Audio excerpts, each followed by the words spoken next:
But enough of this palaver. Let's get the show on the road. Why are we here? Isn't this like a day you're supposed to take off? This is one of those iffy days. Why? It's Columbus Day. Yeah, but I'm related to pilgrims. Pilgrims? Is it a pilgrim's holiday? Which one is this? No, this was when... Christopher, right? Yeah, but Columbus comes over and started the massacre of the indigenous people, which led to the greatness that we have today. We were the first terrorists. Don't you know that? People never understand that. It's like, that's when the world was just, you take ships over places, and you just beat the crap out of whoever lived there, and you take their land. You have sex with their women? Yeah, you dilute their population, you enslave them, you do whatever you want. Those were the days. Oh yeah, that's what it was all about. And then they talk about it like on today's standards and ethics and things like that, where it's like, that was horrible. Shut up. It was the only way the world kind of worked back then. I always say it's like the beginning of the Monopoly game, where you just land on something, you go, buy, and then after you get all your crap, then you got to duke it out with each other by, putting hotels and things like that. But at the beginning, it's just, buy. Every man for themselves. Then it was like, get on ships, go over there, kick ass, take their crap. Vikings rule. Vikings, same thing. Vikings rule. They go over there and just, kind of take people's crap. That's it. So that's, Columbus. He was just part of the machine. But could we figure this out? Because some people get the holiday off and some don't. What's that about? I know. I heard today it's a federal holiday, but the market's open and banks have the option. Like if the bank manager, I guess, wakes up and goes, I don't feel like going in. Would we have gotten in trouble if we took today off? Hells no. All right, then let's get out of here. All right. That was the Opie and Anthony show. See you tomorrow. God, we should have recorded that Friday and just played it. Oh, that would rock. And not have been here. How do the people know we didn't? That would rock. Maybe we're not here. Maybe this we're is not. A secret show that we recorded Friday. So we could take off on Columbus Day. Yeah, exactly. Dumb Columbus Day. I was out there in Huntington enjoying myself and had to drive all the way back to the city. I'm thinking, why don't we just make a pact? I know. And not come in today. Believe that Jets loss yesterday? God, that was terrible. Well, I hope I got that right. And the Pats just kicking ass. Oh, yeah, okay. I feel bad for the Pats fans. You got a quarterback that played. What was the final score of the Pats game last night? They got their ass handed to them. Oh, yeah. By the Chargers. What? It was 30 to 10. And their quarterback, because now everyone's paying attention to Matt Cassel, who's taking over for Brady. Mm-hmm. Do you know that this guy was drafted into the NFL and barely played in college? How does that happen? He barely played in high school, barely played in college, and he's in the NFL. Replacing, the best quarterback ever. Right. At least if he was replacing, a crappy quarterback, it would have been one thing. But yeah. Could someone in Boston call us and explain the story of Matt Cassel? Because it's kind of bizarre. Because the announcers, I was watching the game last night a little bit before I crashed, and they're all confused. So someone explain how this guy's an NFL quarterback if he barely played in college. How does a team draft him? Yeah, I don't know. He hasn't played like on a regular basis in 8-9 years, something like that. No, in Massachusetts, it's probably something to do with nepotism. Like he's the son of a toll taker or something. Yeah, those guys stink. I feel bad for them though. It was 30 to 10. Chargers are they doing all right this year? They had a couple of last-second losses early. Yeah, so okay. They're starting to generate some wins now. I think Patrice O'Neill brought this to our attention last week. There's a lot of teams out there that they're just there, so all the other the real teams, have teams to play until And I kind of put the Chargers in that category, No, it's funny you said the Jets lost because basically the sports pages here in New York are basically saying, they lost. I'm saying they lost, but they won the game. Even though technically they won, but they said Brett Favre stunk up the joint, and and the Jets who are 3-2, have a much better record than they should have, right? Yeah. Yeah. So see that stupid Cowboy game? No.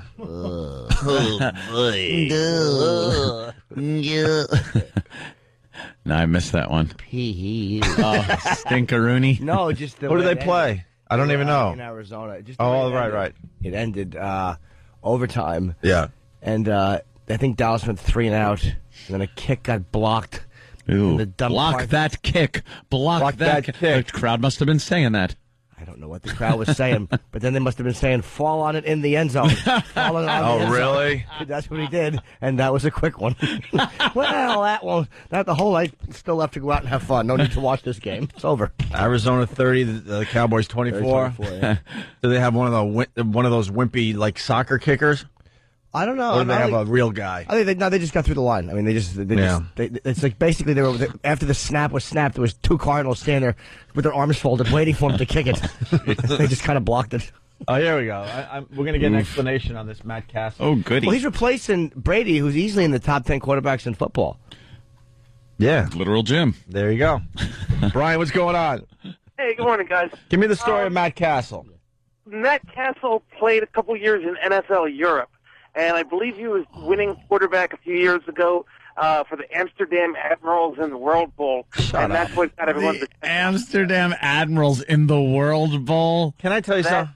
That's it. I don't listen to sports radio. I'll take a listen here and there. Yeah. But I feel like I know a little bit about sports every. I don't even know if this guy is for real. Yeah, is that a team? Is there a World Bowl? Is it? You know what it is to me? Football around the rest of the world is pretty much like soccer is here. No one really pays attention Yeah, to it. they're trying to make it happen in Europe, like they're trying to make soccer happen here in the States. Yeah. Why don't we just leave it alone? You guys rule with soccer. We Right. rule with football. Let's not intermingle. Let's just be bored with each other's sports. Yeah. All right. Thank you, sir. Well, we got Dave in Boston. Dave, how are you? Hey, what's up, guys? Morning. Good morning. So, Matt Cassel is the world's greatest professional clipboard holder. He does great on the sidelines, but damn, last night if he didn't look like Drew Bledsoe, it just killed me. Yeah, you guys are gonna have a rough. But you still got your socks in it, so. Yeah. But now, Yeah, see, but watching- now they expect the Sox to win. They're all like, it's like, who was saying that they're winners now? Was that Bill Burr or somebody? Yeah, was saying like Oh, man, now you know you won and you make the playoffs and everything. So now they just expect the Sox to win. Yeah, it's Oh, the man, they have Patriots. to, otherwise, the entire East Coast of Massachusetts is going to, like, burn to the ground soon because we're watching the ultimate collapse after, the rise to power and the rise to greatness. And Just right back where you belong, I guess. Oh, it's like 85, 86 all over again. And you got the Red Sox as a distraction, but they're playing the Devil Rays. Ugh. Yeesh. How did this minor league team get into the playoffs this year? Because the $8 billion payroll sissy Yankees couldn't do it. Yeah, no kidding. That's like playing Tidewater, I think. If you don't beat the Devil Rays, there's something wrong with you guys. All right, Dave, thank you. Let's go to Bill in New Hampshire. Bill? Oh, Bill. What's up, boys? Listen, Matt Cassel went to USC and was backing up Carson Palmer. Then Carson Palmer graduated, went to Golf's got nothing to do with it. Oh, Carlson. and then Matt Leinart and Cassel were competing for the same job, and I guess it was neck and neck, and they went with Leinart. So I guess he is a good quarterback. He never got any respect. But he knew all the little stuff. But no one's really explaining why, if the guy wasn't playing a lot in college, why he would be drafted in the NFL. Because I guess he's just as good, but he. But how do you know? He didn't prove it. There's guys out there that kicked ass for their college team, and they fell short of getting into the NFL. So they just saw potential in a guy that really didn't play in college. Pretty much. He got drafted by the Oakland A's and could have went to baseball, and he didn't. Oh, good. One of those. Oh, one of those two-sport guys. Yeah. Wonderful. All right, thanks, guys. All right, ladies and gentlemen, Frank Caliendo. How are you, Frank? I haven't seen you since you were counseling me. Huh? I haven't seen you since you were counseling me. Counseling? What do you mean? When we were at the virus show? the virus shows. Yeah. Oh my God. I go, Frank, it's okay. I was I would get off stage. Yeah. And by the way, there was like a huge mix-up. Like somebody, I don't know if you heard, but somebody said that I didn't want to do the show.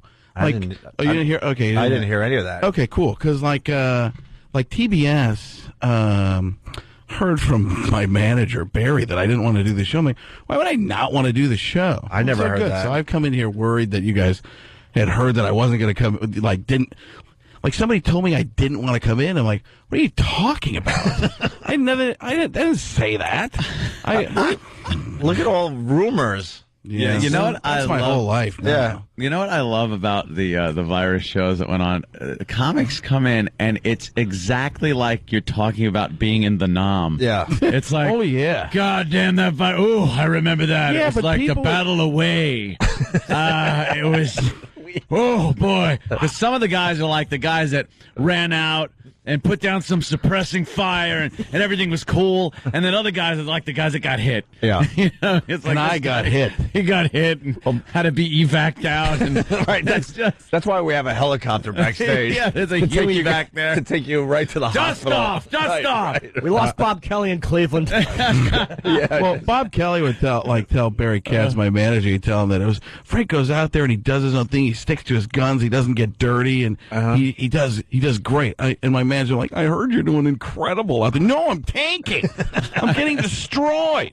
There are people that are booing before I even get on there. I don't even know what's happening. Savages. See, this is why we really don't think we can do that anymore, because you can't boo the comedian before he even starts. And it's become something that the people enjoy doing. It's like, all right, here comes one. We're going to let him have it. And the listeners, they're having fun doing all this, but they don't understand the other side, because someone like Frank or other guys, they all talk. Yeah. So then it prevents us from getting other people on the tour. Yeah, but the most real I'm thinking thing of doing the virus tour. Oh, you don't want to do the virus tour. No, see, I wouldn't say that. I would say just be prepared for it. Because Voss would go up there and obliterate. Yeah. I mean, Yeah. Voss would, and when you see Voss obliterate, you're thinking, okay, I can do all right. Voss just obliterated. Right. But he would, he would beyond kill. And then you go up there and you're like, Because pins dropping. Like I've known the show fairly well, but it's the people that are there always they know the show intricately. Yeah. So you're making in-show references and stuff, and that's the stuff that's killing. You try to do bits, and people are like,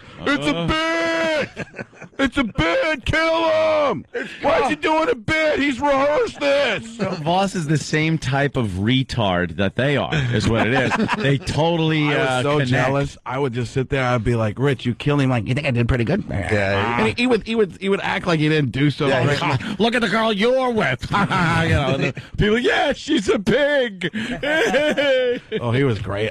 Frank brings up a good point. Voss walks around like, he knew it. Oh, he struts around when he around. Oh, you think he did? Yeah. Oh, he would. And then when they would tell you people. I would go out and I would be so down. I would be, because I'm used to doing well. I'm used to, and it's good to get. It's okay to get beaten up. I think it taught me something. That you're never that good. Like you can, and I don't mean that as a total negative. I mean, but then I would go and I just wanted to see Norton go on stage, because as soon as Norton would go out in the second half. And the people, and when you guys went out there too, is the same thing. But to watch the three of you guys go out there, the cheers For doing nothing. for just standing there. Well, at least I had some respect for Norton, because I knew he was going to do some jokes. Right, exactly. That you guys just stood, hands went up. It's like, hey, What's up? Starting to Hey. see. How you doing? No, it was all. I mean, it was surreal. I would just go. I'd be so down, and people are like, "What's wrong, Frank?" I go, "I just, don't know if I'm going to do comedy anymore." But I'm giving up the game. Norton's going on. Let me go see. And I would go to the side of the stage and just go from it. Just had this. Yeah. It was just awesome. It was You walk surreal. off stage, you hear a lot of, don't worry about it. It's okay. It's okay. Yeah. It was all right. Don't worry. And then there's the people that walk off, and everybody, after they come backstage, turns away and looks at the floor. Like, It's like, oh, yeah. Oh, I had that feeling a couple times. Oh, yeah. You know you're taking it when there's no eye contact. Just people like, the comedian walks off. He's just looking for someone to talk to. And everyone's going opposite directions. And Yeah, I we gotta all go get grab together. something. We all get together and go, all right, I'll talk to him. I'll be the one. Who's going to be the one, man? I think he's going to kill himself. Normally, you want to tease somebody who bombs, but like in these situations, you know what it is. It's like it's not like the guy didn't go out there and it wasn't funny. It was like it's one of those frustrating things. Like you're watching a guy who you know is funny. Yeah, it's like what can you say about it's that? kind of, but it's like, in a way, inside, it's a little bit of fun to watch your friends just go that you know are really good. Tank it once in a while. When you hear that first boo, and then me and Opie look at each other, panicked, like, oh no, he's gonna get it. Right. Oh no, this is the sacrificial lamb. How about the comedians that see the audience doesn't get to see this when they come backstage and they're practically crying like, I made it. I actually made it. I made it out. Oh my god. Yeah, that was me in Vegas when I got through it. The first one actually went pretty decently. I Freaking thought, Frank did one. this would be all right. I think we did our first one. Yeah. I think we started this whole thing in Vegas. But it was once it got outside, I got scared. Yeah. Once it got outside, there's no control over human beings in the outside. Mm-hmm. So you don't know where the boos are coming from. You don't know where the trouble's starting. Yeah. In my first set, I was told I still don't know the truth. I thought that I was getting booed, and they said no, somebody was getting kicked out of the out of the stadium. I go, no, I think I was both. I think I was at least getting partially booed because I brought up Bush. And to go to the Bush impression, and I heard a boo. Yeah. And I actually wrote a bit about that now to come back. Because, you know, he has to hear that sometimes. You know, Bush has to, whenever he goes somewhere, he's got to change it in his mind to think it's okay, going, I bet they're saying Bush. That's what they're doing. They're saying Bush. Go Bushy. You know, it's that thing. Because when I bring up the president now, people go, they will boo. That's their automatic response. Supposedly, Stuntbrain was telling us that even Carter said this weekend that at least he did a better job than Bush. Wow.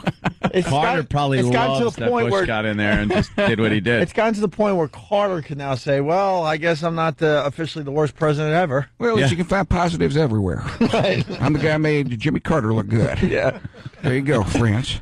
Yeah, it's 98 days to go, and boy, are we counting down now. Oof.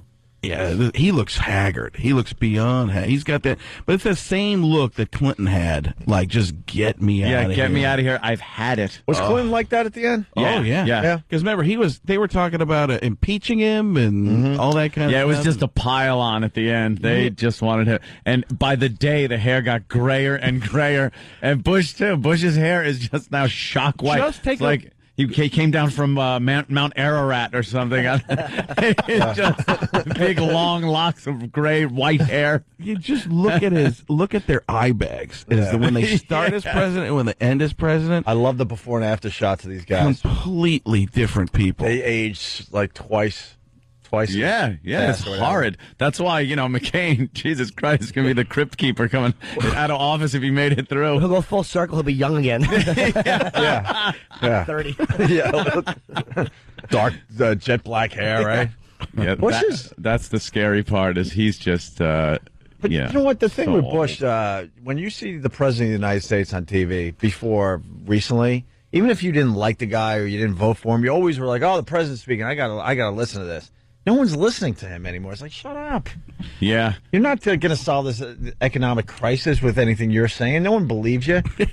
I think you know what I mean? Like Reagan, I lean Democrat, but that was a leader. Like if he was talking about the economic crisis, you would sit there and stop everything. Go, this guy has it under control. Because he didn't really seem to care about the polls or anything. He would just like cut things and cut programs, and people would get pissed at him, and he would just go, so what? He didn't care. Yeah. Yeah, it's weird, these guys. I haven't had the opportunity to meet different people lately, but I was in Sacramento, and I see Karl Rove he's speaking at this thing. Now, whether you think the guy's a genius, whether you put the word evil in front of it or not, that's your political leaning. He's a bag, whether you put the word douche. That's how we're different, Jim. That's the difference between us. I know. You have a TV show and sell it everywhere. I'm Free Market Jimmy. Why are you just ignoring that you don't have an HBO show, my friend? Come on. Like a legitimate, long-running program. All right. Long-running, the second year. Second year. The only 5 episodes, the first 10 new ones. So. I said program like I'm my fat aunt. You gotta program this, Frank. I'm watching my stories. What do you want? My story. I didn't mean to cut you off, man. You were... Yeah, Karl. Rove. So I'm like thinking, I don't want to, and I, I'm a middle of the road kind of guy. I tend to, I might be slightly to the right, I think, but I'm in the middle. You know, to me, I'm definitely not far right, religious right. That's just not me. I like business. That's, I just like money. That's what it is. I like to keep my money. Yeah. So so I'm thinking, I don't want to bother Karl Rove, so I decide not to. And I'm in the front seat because I can't sit in back seats of cars. I get a little car sick or something like that. So I'm in the front seat and the driver drives us up there. Karl Rove comes running over to me. He's knocking on the window. He's like, Frank, hey, how are you? I'm like, fine. What is this, the Patriot Act? What's happening? And he's like, oh, hey, the president is a huge fan. You do some great stuff. If you're ever in D.C., the president would love to see you. Sure. Okay. You're knocking the White House. I'm here. Yeah. I said stop by. Here's the funny thing. I have Karl Rove's email address. Nice. All right, give it out. Yeah, right. Well, no, that's believe me, that's sends you meat spin. Meatspin.com. So he was actually cool to you when you met him. Yeah, very cool. Like he's like the president. He likes what you do. It's just like I was like, because I've looked for that. I've never been able to get that validation. I've always wanted to have him see it. They're setting you up, right? Yeah, they probably hate you, hate your impression. You're going to go to the White House. Next thing you know, you're going to be in that room. You're going to be in the dungeon with like Frank Caliendo, the terrorist list. You're going to be in the dungeon with nipple clamps on, and they're going to be torturing you. It's not always so bad. Yeah. Be down there with Dana Carvey. He'll be like, no, they make an imposter of you and send Wait a second, Phil Hartman's still alive? Exactly. What? This is where they keep them all. Yeah, it was surreal. I mean, that's pretty cool. When Karl Rove comes kind of pranced over to me, and I was like, that's surreal. These guys, scary. You don't get the same thing. It was. You don't get the same thing from John Madden, right? Isn't it true he just doesn't like you? Still doesn't like me. They did an article in Time magazine where they ask him questions, and he's like, that guy has to feed his family, and he has to make a living. He's a good little comedian. Like you could just tell that he just. God. He doesn't look like a happy he doesn't look like person. a guy that has any sense of humor whatsoever, is what it is. But, yeah, I'm not going from what I see on TV. Like, he walks the Upper West Side. I haven't seen him this season yet, and he just walks the streets grumpy as all hell. Yeah. He looks miserable.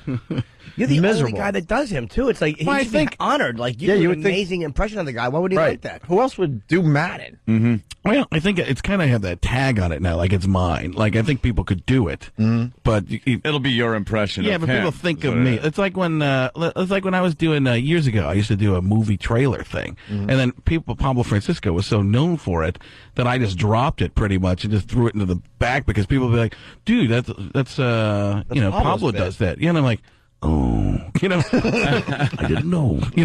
But then I became friends with Pablo. We started doing some stuff together and stuff like that. But I still just threw it was a great bit that I had. But you just can't. That's what the funny thing about impressions is if you it's weird because like Christopher Walken has become one that's Jay Moore's. Yeah, it's Jay Moore, and everybody, for some reason, anybody else can do it, and like Kevin Spacey or something, and people are like, that one didn't stick with Jay Moore because it became the new Nicholson. Right. Yeah. Because it's Christopher Walken has done in so many different places. I mean, it's a different thing, than most of these impressions. It's like somebody asked me because we shot the new Frank TV episodes. We shot them in advance because they thought there was going to be a writer strike and we didn't want to get hit by actor strike. We didn't want to get hit by 2 strikes. And people were like, "Were you upset you didn't don't have a Sarah Palin bit?" I'm like, "No." Because we just look like we're copying Saturday Night Live at this point. Yeah. If you're doing a Sarah Palin bit, all you're going to think of is Tina Fey from now on. It's got to be better than that, and it ain't getting better than that. And I think part of that was, and this is not meant to rip at all. This is just what I think is part of the truth. Is everybody was calling out, you know what? It would be perfect for Tina Fey to do it on Saturday Night Live, and then when she did it, people were like, told you. Yeah, no one else. I told you it was my idea. So people feel like it's their baby. Yeah, it was my baby. Some people I pitched that at SNL. In the room? No. No. I was at home. My wife, I was telling her. It's a Patriot Act. We hear everything, man. I just want Barry Katz to get famous. So guys like Frank and Elon Gold who do an amazing Barry. I did it on the show. I do it on Frank TV. Are you doing Barry now? Yeah, there's agents and there's managers. Agents make you money and managers... I have no idea what they do. And as Barry Katz, I go, unbelievable, man, listen. And I try to sign everybody. That's what my manager does. He tries to sign everybody. Pizza guy comes in, man, You're unbelievable. You're amazing. Who are you? I'm the pizza guy. Let me guess. Domino's. Yeah. Do you have a manager? Well, back at the shop. What if I told you I could get you in a room with Papa John's? And TBS was worried that it wasn't going to work, and it killed. It's killing. That's awesome. Great. Yeah. It was the best. He grabs Barry, the middle of Frank. That's goddamn Barry. It's Where hilarious. am I looking? Try to negotiate with this. What? Nobody can do that. Wow. It's incredible. It's everybody's. You're incredible. Like I go up to Mike McRae, who's on the show. We added two new guys, Mike McRae and Freddie Lockhart. And Freddie's the guy you see doing the Obama every 5 seconds on TBS with me. And so the. So I could go up to Mike and I'm like, you're amazing, you're incredible. We couldn't do the show without you. Who are you? I'm Mike McRae. I'm on the show. Oh man, I want to sign you. I'm already with you. Oh, I knew it. Hold on, I got another call. Hey, I'm with this guy I just signed. It's just a big. I try to sign a lamp. I love the way you glow. You're unbelievable. For the people out there, that is like exactly Barry. But that's the great thing about on the show. We were able to set it up, and it worked. It's like you don't even have to know. He's kind of an original character on the show. Sure. Yeah. So I saw him this weekend when I was in L.A., and I was talking to him at the bar, and he goes, "Wait, what did I want to tell you? Oh, you're an incredible actor." And I went, "I'm not." See, that's the thing is you are. You just the honesty on your face when you're saying these things is just it's wonderful. I gotta go take a dump. The thing with Barry is you want to believe him. Like, even though you know he's just blowing, you know what he's doing, but you want to believe him because it's such nice things he's saying. Yeah, he gets just real deep with that voice, which is it's until you just hear the next person get the same. You're unbelievable. Like, wait, I thought I was unbelievable. I guess you're in the unbelievable. I guess club. I'm pretty believable then, just like everyone else. It's amazing though. In Hollywood, they have like this. Like people like he finds people. Mm-hmm. It's amazing how he finds people. And I always go, yeah, you find people, Barry, and then they leave. Like, man, why do you always gotta kick me, man? What are you, man? Dane Cook. Well, that's how we used to end everything. How you doing, buddy? Dane Cook. Well, Frank, we have to take our break, and I also heard we have to get you out at 6:30. What are you doing? Going a lot over of WB11? Is that what you're off to? TV, yeah. Yeah, we're trying to squeeze you in today. So, Frank TV, TBS. Yeah, TBS Tuesdays at 11, and I'm actually playing Carnegie Hall. No kidding. In the hey, how do you get to Boo! Boo! You're not gonna get that at Carnegie Hall. No, you're gonna get. Could you see that? Bravo, Carnegie Hall. Boo! Some guy with opera glasses. Boo! Well, that's boo. Nice job. Is it true if you saved your ticket stub from the virus show, you get in free to Carnegie Hall? Is it true that I just committed suicide? The weird thing is, it's the day after the election. Yeah. It's November 5th. Is that what it is? November 5th, Wednesday. It's on a Wednesday. Oh, very cool, man. And so I don't know where you get tickets. FrankCaliendo.com. But Tuesday, TBS. 11 o'clock. Oh, there you go. You're just waking up there. It's the McCain in me, friend. Yeah. I've forgotten it all. Are you doing McCain? Nice. I'm working on it. It's all based on Friends, and he's never seen the show Friends. Yeah, but he would try to sound like he has. Like, my favorite character on Friends is Phoebe. It's Phoebe. I'm sorry. Your old pal Bobby Lee from Mad TV. Oh boy, did he take his shirt off? Well, constantly. He finally did our Asian Tracy Morgan. Yeah, your clothes on. He doesn't run out. Yo, I want to put a baby in you. It's more of a visual, but his John McCain is hilarious. It is hilarious. We were trying to play some of the clips on the show. It doesn't really translate. The video though of him as McCain, something about that makes me laugh really. There's something hard, about man. Bobby Lee when he's in the wrong spot. It's the funniest. Yeah, right. That was always the thing at Bobby Lee. I was like, hey, don't give him a sketch. Just give him a line. And if he doesn't even get the line out, just show a picture of him, and all of a sudden you'll start to crack up. Yeah, we finally had him do our show, and we had him so paranoid that he was convinced he was seeing, bunny rabbits and stuff, and he literally ran off our show. Yeah. And we haven't really talked to him since. he doesn't know what was real or not that day. Yeah, we were messing with him I don't want to like blow up our spot in ways he was convinced that he was losing his mind. Yeah, he is. Yeah, Frank's got to go, but next time. Frank, you got to do a longer segment with us. Yeah, I'd love to. So, once again, TBS Tuesday nights at 11. Yep. All right. That's all I care about. Frank TV, watch it. Vegas in November or no? I think I'm doing some short little thing, but not like a main stage show. So very good. Good seeing you, man. I appreciate that. Definitely have to take a break. Frank TV, TBS, Tuesday nights at 11, Carnegie Hall, the November day after the 5th, election. yep. FrankCaliendo.com. We'll continue. Hey, good morning. Welcome to the Opie and Anthony Show. If you're just waking up. Want to thank Frank Caliendo for stopping by. He might still be here. I don't even know. He was telling me about it. He's gone? He was telling me about a McCain thing he did that's really funny, where the bit starts with the screen is completely white, and then Frank Caliendo, as John McCain, has clown makeup on and just appears through the whiteness. Huh? Clown makeup? Yeah. McCain saying he's going to kick Obama's butt. Yeah, huh? Wednesday out there on Long Island. The last debate on Long Island. How did that get done? I don't know, at Hofstra University. Yeah. And I was listening to the news this morning, and they're talking about it cost over $3 million to revamp where they're having the debate at Hofstra. They had to redo some of the air conditioning and because it was making noise. And they put in more vents over where the candidates will be so they don't sweat as much. Yes, Stunt Mr. Brain? They also built a bathroom for each guy.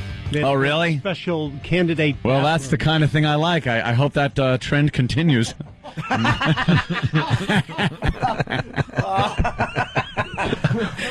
Oh, that's classic. A bathroom for each guy. God. Wow, we're going old school. I like that. Also a water fountain for each guy. Yeah, why not? And Come on. that's unbelievable how they just throw money around like that. And I then, know. And then we tried poverty in this country.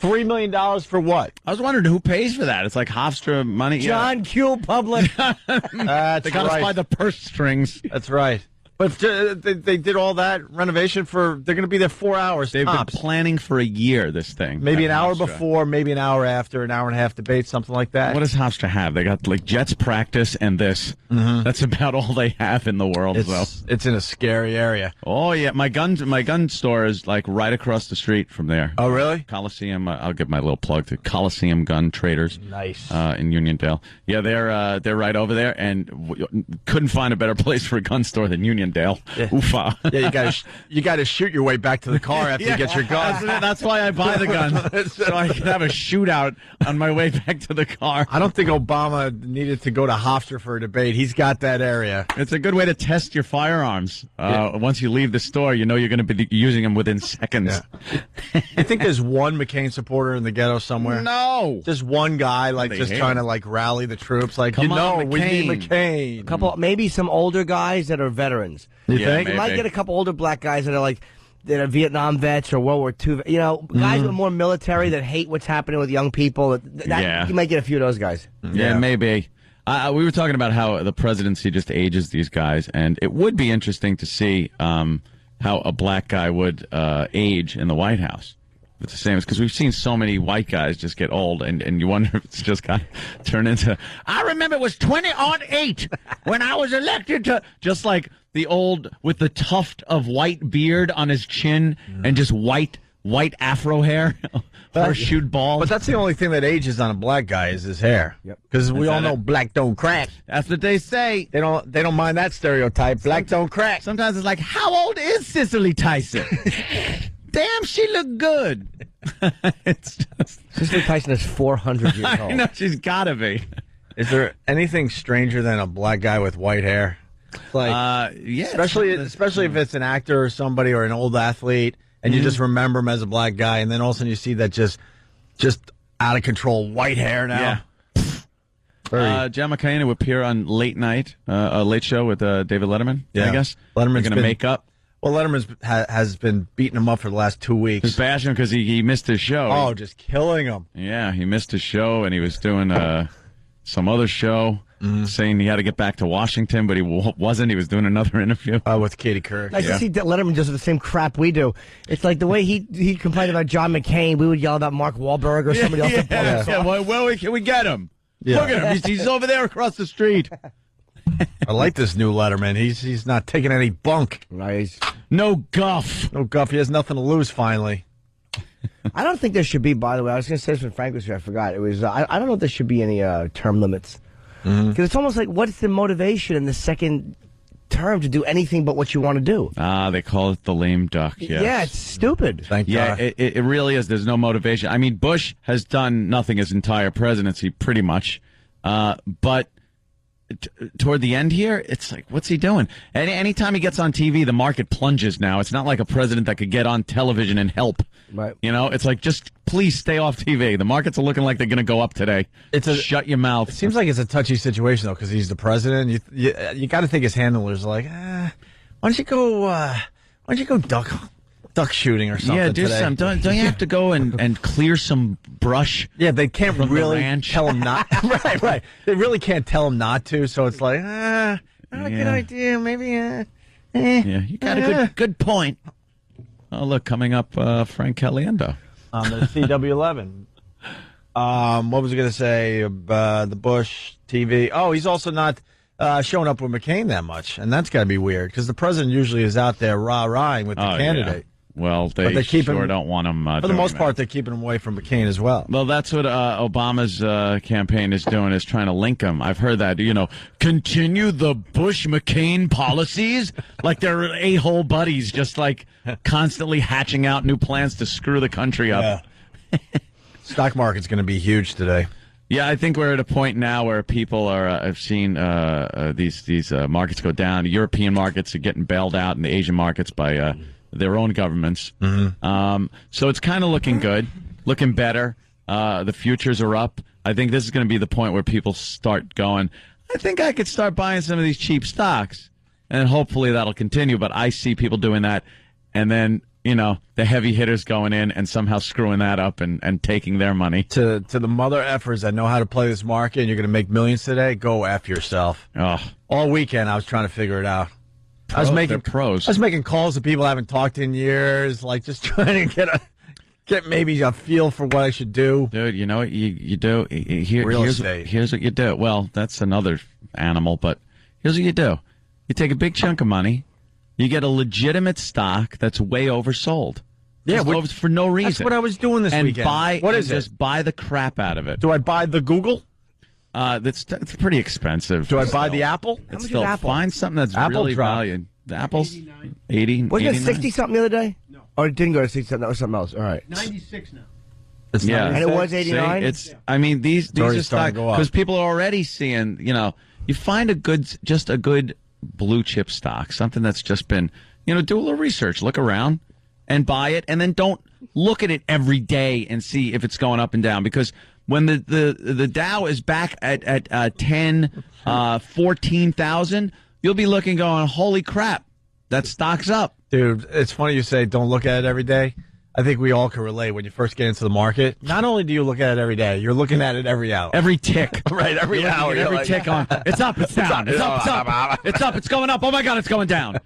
You can't do like that in the beginning. Dude, I was going to my account all the time, and I would call home. I made $13 this week, mother. Yeah, right.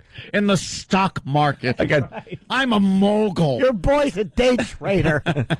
I added it to my computer, my phone, just so every second I know what I'm doing. Up, down, up, down. Just don't touch it until the Dow gets back up into, the territory it was in. And then you'll notice, you go, holy crap, I made some money on this. It was a great buying opportunity. People will look at this dip. When you look at a 1 year graph of the Dow, starting, now, you'll look at this dip and go, why didn't I buy here? Or, and we might not be at the absolute bottom here, but it's a good spot. It seems like, we don't know, but it seems like a good place to get in. Throughout the years, you constantly saw stuff like this, market corrections, panics, even real recessions. Yeah. But it goes back up.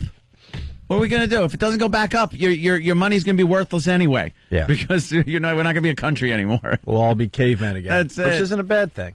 I wouldn't mind that. Hey, cavemen with guns. Yes. Jolly Green Giants with guns. Before we move on from the politics. What happened? Like this, I'm just looking at this guy, and he's just reminding me of somebody. Oh, that's just completely inside. Dude. Someone on the WB11 looks very familiar. Dude, give me some tea, dude. Before we move on from the politics. What do you guys think about Palin dropping that puck? I actually didn't. I applaud the Philly crowd there down there. What did the Flyers game? Bored?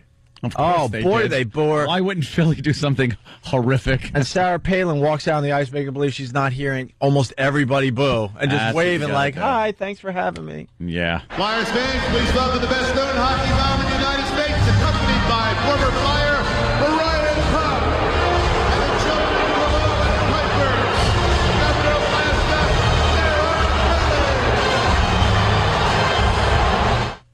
Wow, there's so many loud. Yeah, the music, they were cranking that. Yeah, just oh, boo! So many boos, it turned into white noise. It was just like, oh, boo!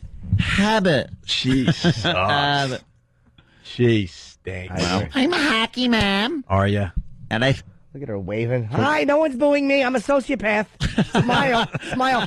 Stinking wink. Wink. At least her hair's down. Yeah. Right? I mean, she doesn't have that stupid bun. Because she's hanging out on the weekends, so I guess let her hair down. It's literally. very calculated, you know. The weekends, put the hair down. She should put that hair down when she gives the speeches, though, or any kind of talks, because it's horrid. Mm-hmm. That big bun, that big old teacher-like bun on her head. And what's going on with Gomez on the Rangers? Look at it. He kissed her. He was really into seeing Sarah Palin. Man. Right. Wouldn't it be great? She drops the puck and they really went at it like they do with a real puck drop, and just like drive an elbow into her head. That would rule. Roll. All right. Or if she had a skirt on and she dropped it without using her hands, they're like, wow, she really likes hockey. She is a hockey mom. Boy, I tell you. Well, it wouldn't be the first time. We are going to play Guess the Sound today as we go to break. Oh, as we go to break. Well, yeah, we have to catch up a little bit. Oh, okay. So we're going to play the sound. We knew Frank was coming in at a weird time, so we went late. And now we just got to do a little catch-up, and we'll be back on schedule. But we'll play the sound? Yeah, and then go to break. And then come back, play the sound again. And have people kind of, try to figure out what it is. Figure out what it is. Yeah. During the break, can we tell each other anecdotes? Yeah. Have a good anecdote. Yeah. That's what we swap anecdotes during the breaks. Oh. Stupid anecdote. I DVR'd it, but Down and Dirty on demand starting today. Oh, yeah, it is. Thanks, man. The second episode was fantastic. Oh, thanks, man. Jim Jeffries is going to be a massive star in the States. Dude, he's great. A massive star. Second guy was good, and Dice did very well as well. I've not seen the final cut. I know you were saying I don't know who the second guy is. We should give him credit. He's a Korean comic out there in L.A. Yeah. He was pretty good. Is it true that he's really the roommate of the YouTube guy? Which guy? It was part of his bit on the show. He basically said that the YouTube guy that sold to Google for $1 billion, they were actually like really good friends in college. Oh, and so he had some pretty good dumb material. Kevin didn't get it on the stock? He had some pretty good material. But I want to know if that's true or if he was just kind of like, or if it was a stretch. It seems like they were good friends, and it was part of his material. I can actually find out. No, okay. And then Dice, very good. I haven't. It's funny. I don't watch my own show. I'm such a dope. Why wouldn't you watch it? You want everybody else to watch it, and you're not watching it. Because normally I would DVR it. But they should be giving you a copy. They should be, like, giving you one. I would rather DVR. It would help me. True. I'm nervous. All right. Guess the sound as we go to break. What is this?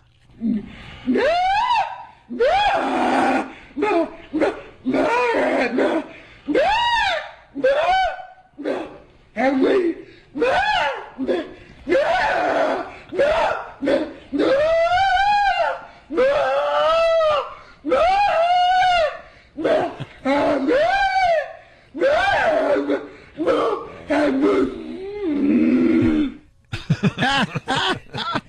Can I take a quick guess off air and you tell me if this would get us in trouble?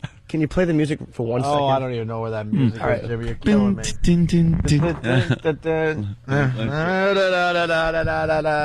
All right, Jimmy's whispering to Anthony. Anthony's laughing.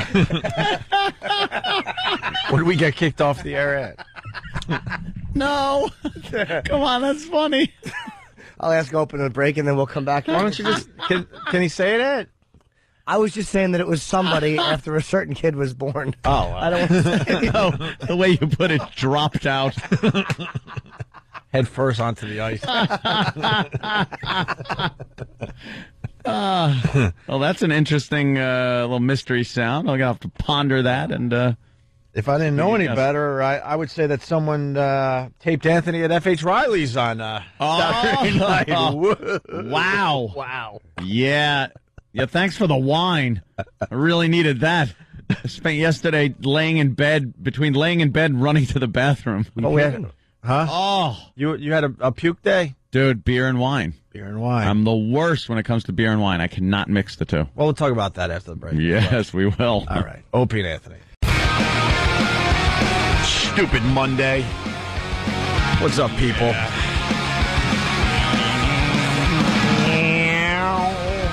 Opie and Anthony on your radio dial.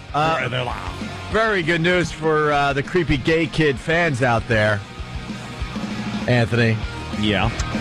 Creepy gay kid has a brand new video. Yippee. And I know he has a lot of fans out there, so I want to turn you on to Creepy Gay Kid's latest video. It's called Creepy Gay Kid Striptease. Creepy gay kid is awful.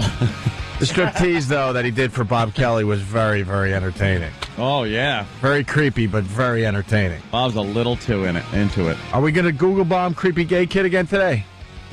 Should we go for the Google? Yeah, go for it. All right, Creepy Gay Kid Striptease. Let's Google the hell out of that. And make sure you check out the video. It ends with Bob Kelly rubbing lotion on Creepy Gay Kid. Also, we're trying to play Guess the Sound. Yes. For the people out there that didn't hear it going into break, we're trying to figure out exactly what this is.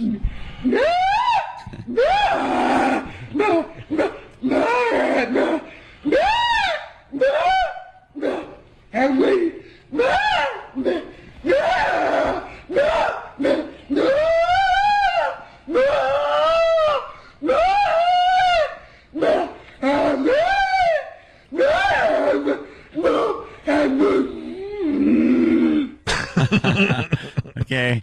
I am hearing Henry. Oh, you heard the word I Henry? think I hear Henry. Really? Yeah. Bright End from New York. That's Anthony on November 5th. That's funny. Scott S. in Quakertown, I guess. Quakertown. Is that Jill opening the closet door in Aunt's room? A lot of Anthony guesses coming in. And I said I didn't realize we were taping Anthony at F.H. Riley's on Saturday night. Ah. I walked into F.H. Riley's on Saturday after the fine victory by the Islanders. Yep. And I was very happy to see my pal Anthony at a table with Stephen S. from Bayshore. Stephen S. from Bayshore. Steve from Bayshore. Me and Steve were just, knocking a few back. Yeah. Having some fun chit-chatting. He was under control. You were, I think you were... I did a little math. I think you were about 10 hours into your drinking binge when I showed up. I think you're right. I'm not even exaggerating. Let me I don't know how much anyone wants to say, but he had a hell of a Saturday. 8. No, not quite 10. Probably about 8. Well, there you go. Yeah. 8 to 10 hours in. And you were the talk of Huntington yesterday because then there was the fall festival, and I'm running into people that were at FH or no FH, and then like, wow, Anthony was he was lit. I was doing pretty good. And you were talking about body parts really loud in the middle of the dining room as people are trying to enjoy the fine food at F.H. Riley. Hey, we give them a little show. They got a little of the Opie and Anthony show. And trust me, I don't mind, and no one else did. I'm just bringing it to everyone's attention that how funny it was to hear Anthony describe stuff. Well, I stopped off at the Carousel. Old school. Old school. Yeah. Carousel's the Carousel. A little strip joint out there on Long Island. And it's close to FH. Mm-hmm.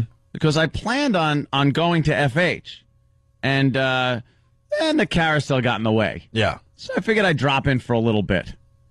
Wow, was I there for a long time.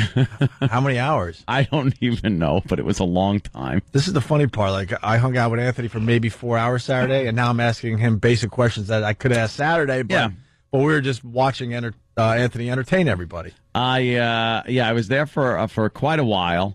I have a pretty good recollection of everything that happened there. It was at one point, I don't know. I guess I had a lot of money on the bar because there were 3 strippers just wrapped around me. They wouldn't leave.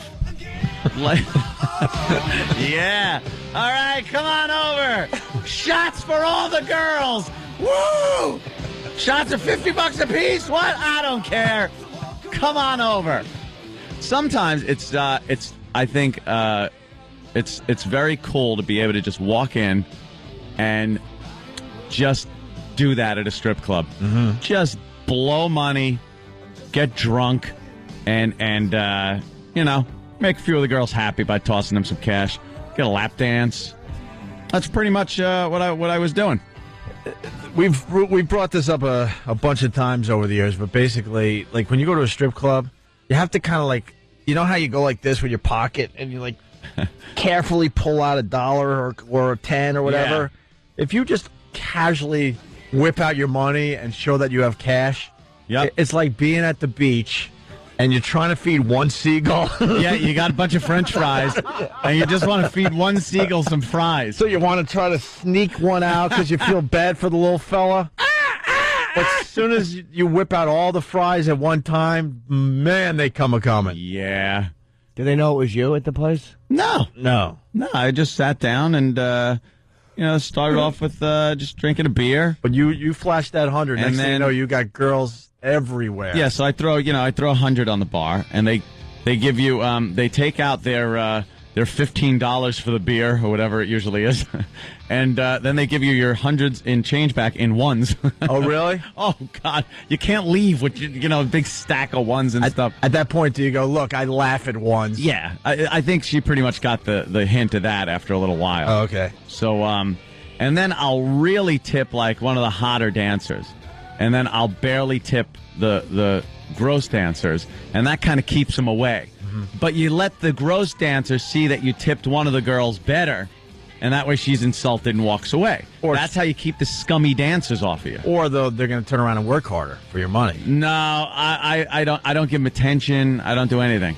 So you throw your bait out like that. You bait your hooks like that, and that way you get the hot ones that want to hang out, which is cool because then they kind of sit on your lap and you buy them drinks and crap like that and get better lap dances. I think one of the managers or owner of the place or something, he knew who I was, so he was kind of being cool with the lap dances. Nothing illegal going on. I was going to being cool with the illegal activity. No, nothing illegal going on. They obviously can't, I'm joking. They obviously can't do anything. No, of course bad. Not. That would be really nice. No, that would be horrible. But I don't know what that means with your hand that you're doing. And then apparently something must have gone on because I got a text message from one of the strippers yesterday while I'm hungover laying in bed. Wow. It's like, it's like, hi, remember, you two remembering me? Oh. I'm like, oh, good, okay, a Russian stripper. I think she was Slovakian. Yeah, that was it. Mm. She was Slovakian. And, but really, hot, really hot. And then, so I was treating her nice. And then a couple of other dancers come over and, you got to give them the ones. And you do remember telling us that you gave the strippers, like, your home address. No, I didn't give them my home address. I said, hey, you want to come over and... No, I didn't do that. I gave my phone number to one of them, or she gave me her phone number, and then, she gave me her number, and then I called it, and then she got my number. Right. Yeah, one of those deals. Are you going to sue her? So it's good. Probably not. Why? I didn't even return her text yesterday. What's wrong with you? You were vomiting. No, I was pretty, was pretty buzzed at that point, and I'm like, what do I want to do? Bring some Slovakian stripper home with me? No. So she can steal everything you have? Yeah, exactly. The Russian mob will be at my house. Gives you a couple pills, you wake up in an empty house, like, what happened? It seemed like a good idea. Yeah, what happened? I don't know. And sometimes you just want to see if you can swing it, Mm-hmm. If you could, get these girls to actually give you the number and then call you or something. It's one of those, hey, look what I did.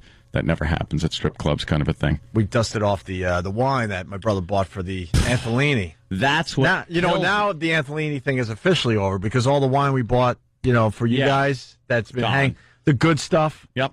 That's been hanging out in the basement is officially gone. We went through it. And the bottles were a little dusty, which was kind of sad. Dude. Because we bought those for Ant and his chick. I was drinking beer, like, all day to try to keep some type of... coolness. Right. And then to drink wine after that is my worst mistake. I know better. I know better than to do that.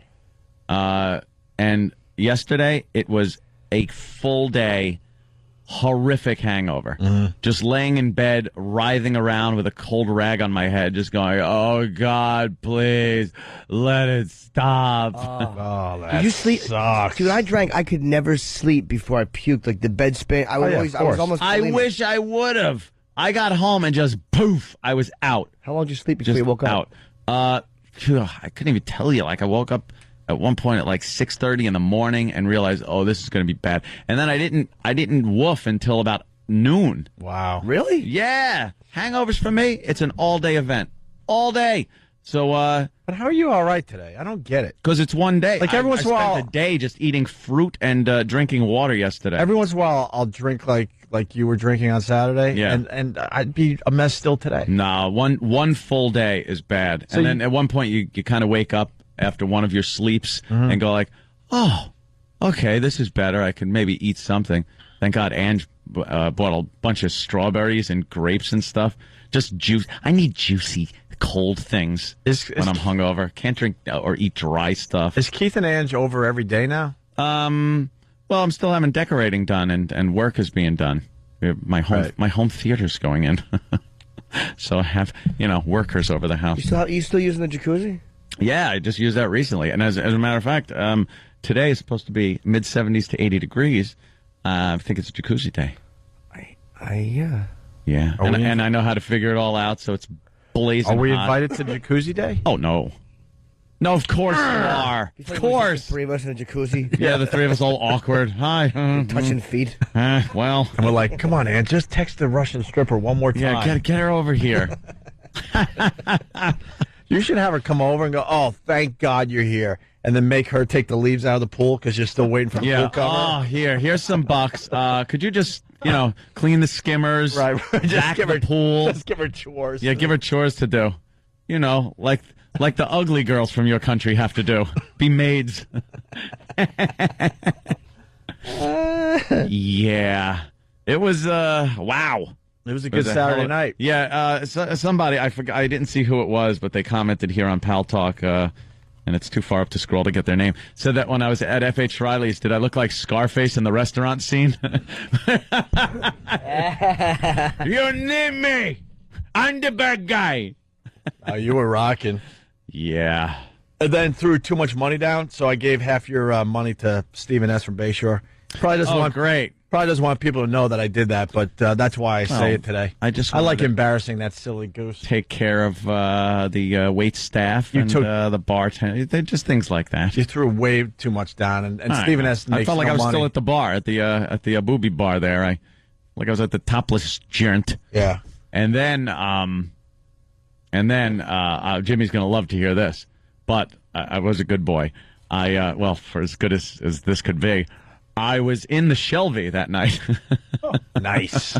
So I had to drive back from Huntington all the way home in the Shelby, which when I got to the expressway, I put the cruise control on 55 and stayed in the right lane the entire way home. But that's suspicious, too. I know it is, but not as suspicious as doing 110. You should have done about 58, 59. No, I probably did have it set a little higher than 55, but it was one of those things where I knew, 10 and 2. don't screw around with this. Hold your lane, do the speed limit, and just get home. No shenanigans. And there were a couple of cars that I'm like, oh, would I like to just friggin' smoke this? Show them what I could do. Yeah, How about what you should do? Here it is.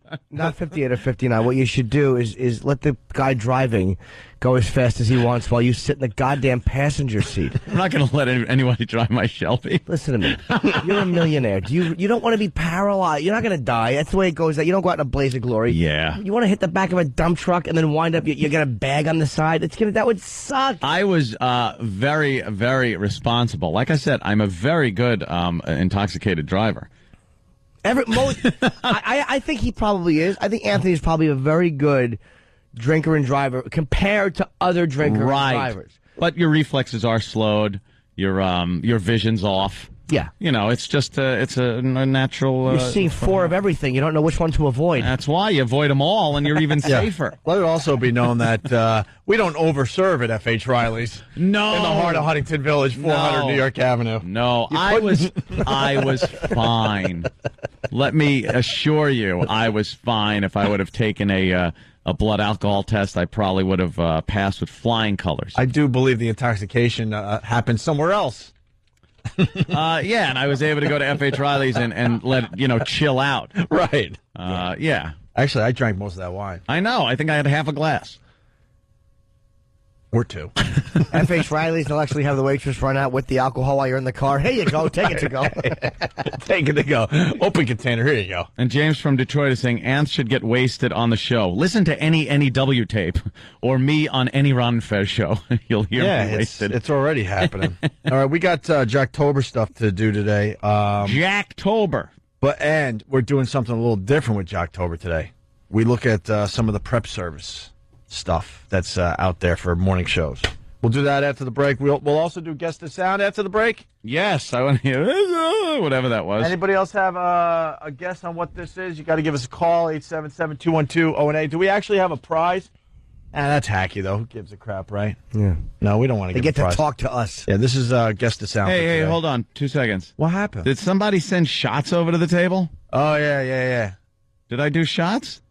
Yeah. What did I do? I don't know, because mine was water. Maybe I shouldn't say that, though. Jesus Christ. My sister took care of me. How about hooking your friend up with some water when the fans want to do shots? I just gave out one of my... Oh, okay. It was an apple martini. I just gave out one of my secrets, but you know what? The problem with, being... I'm an owner, but I'm a silent partner.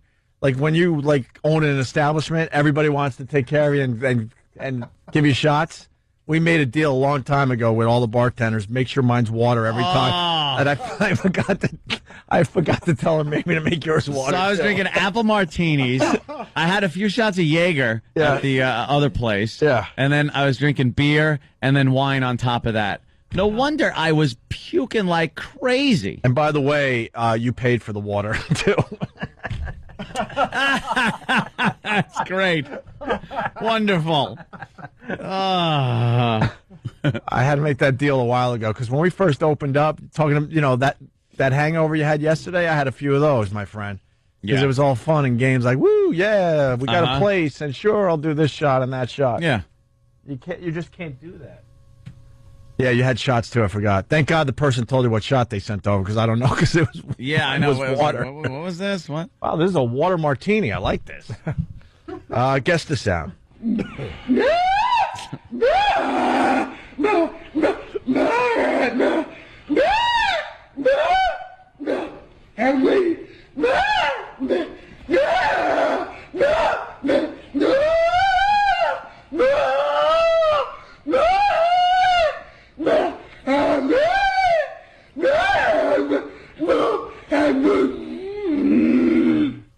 All right, we're going to give away tickets if you guess this. To Family Guy? Yeah. What? What, you're going to sit someone in front of a TV? No. What?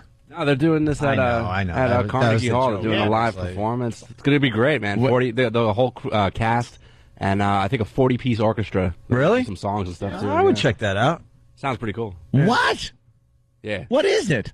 It's like they is it like perform on episode ice, 5. but not on ice? Yeah. Do they wear big puffy costumes? I think they're reenacting 2 episodes. But are they going to wear costumes? But is it costumes and sets and like? I've never been there before. But I've never heard of this. Yeah, no, they did it. I think 2 years in a row they did this. Yeah, they came in. Here comes Travis. He knows everything. I think Seth came in and promoted it last time he was on our show. Yeah, most of those live reads, they're just done with sitting on stools with scripts. That's it? Yeah, and I mean that stinks. That's a little pompous. Seth can't dress up as 8 different characters. Well, that stinks. I don't want to go now. I want big, goofy costumes. But they could have the goofy. See, he doesn't have to dress up as all the characters. Somebody else could be in everything, and he does the voice backstage, or on a stool to the side of the stage. Yeah. What do we have to do their show? We got to do their show now. Too. We have to do everyone's show. I think it's gonna be Why are fun. we the only ones that know how to do things? You don't just sit there on a stool at Carnegie Hall, the great Carnegie Hall. My goodness. All right. If you know what the sound is, you'll get a pair of tickets to see this this cluster F they're doing at Carnegie Hall. Mark in Pennsylvania, you got a guess? Yeah. Hey guys. Morning. Good morning. I think it's the werewolf guy actually changing into a werewolf. Oh, this guy. I am the werewolf. I love the. Wait. Let's try this. He might be onto something. Hold on. So you go with this, I am the werewolf. and it decided not to cue. Why would it? Why would it work when we really needed it? I am the werewolf.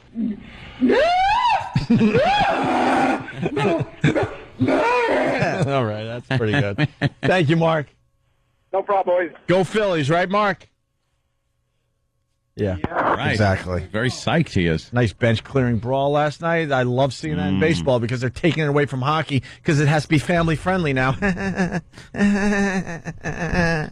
Opie and Anthony. We got lots to do. Going to play Guess the Sound in a second here. Also, what was I going to say? I forgot. Oh, yeah. Hollywood Walk of Fame. Yeah. Tim Robbins.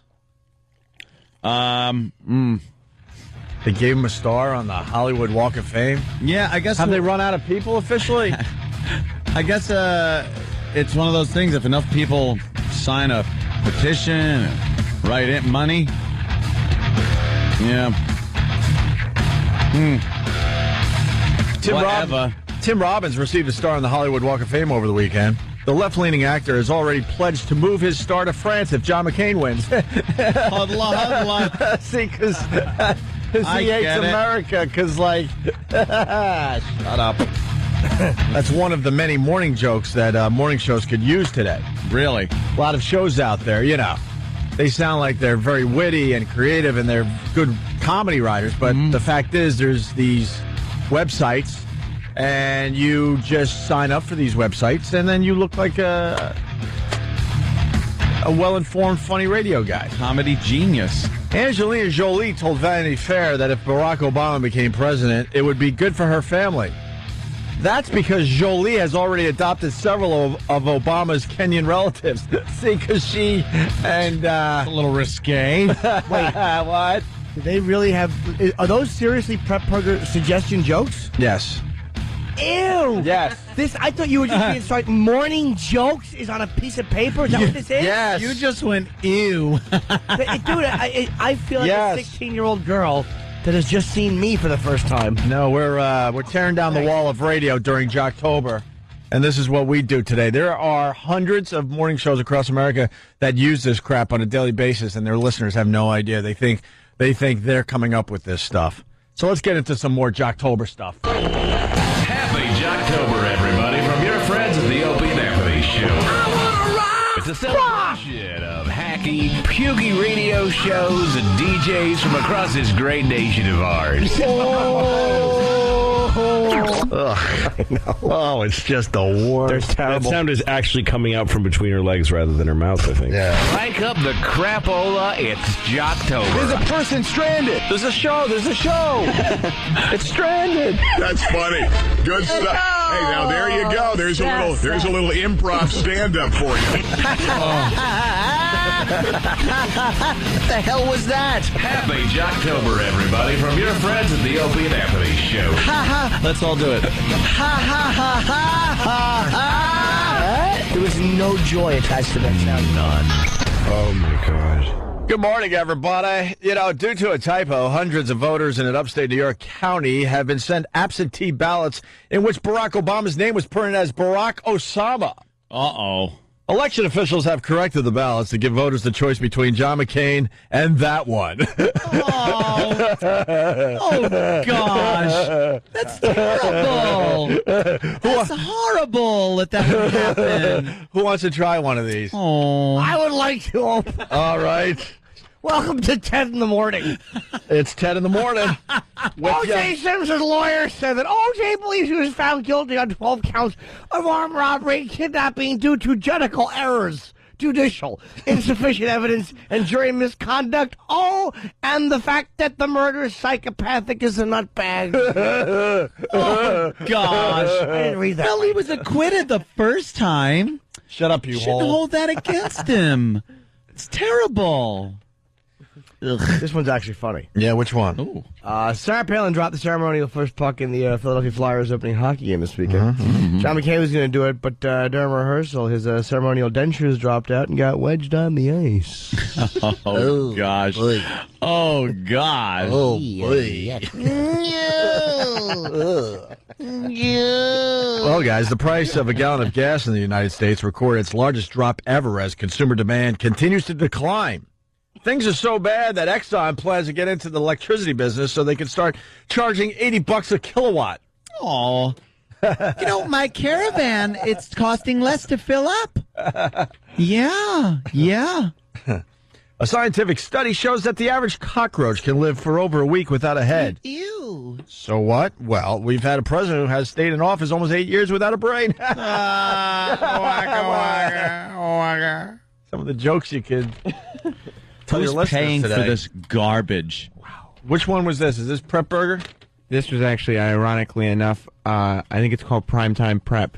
Primetime Prep. Yeah. Time prep. Oh, wow. Well, 82-year-old Playboy founder Hugh Hefner has replaced his 3 young girlfriends with 19-year-old twins Carissa and Christina Shannon. Hef decided to downsize when he realized he really only needed 2 naked girls to open his Viagra bottle and feed him a pill instead of 3. God, a Viagra joke. Holy mother of God. They're going to find Hugh Hefner like Peter O'Toole in Caligula. That's how he's going to die. Macro's going to climb onto the pillow, just smother him. So these morning shows across America, they're a bunch of frauds. Yeah. Bunch of frauds. They just get all their material just, sent to them. And they sit there and make believe they're writing stuff for their show. You also could do, like, celebrity interviews. Should we do the celebrity interview? Steve from Bayshore seems to think we just went right down the hallway and stole this from CBS FM. Yeah, I like the celebrity interview. All right. Yeah. It's really cool because Alan Alda's a hero of mine. Yeah. As you all know. He's here. Yeah. Welcome. All right. It's amazing. Oh, you want to? All right. I'll start the interview. Well, this is how they do it across America. They make their listeners believe, wow, they actually got Alan Alda in studio. Opie, we do. Oh, I'm sorry. Yes, Jimmy, you want to interview Alan Alda? Okay. All right. Oh, sorry, Alan. I just cut a gasser in your face. Thank you. Oh, boy. Listen to that.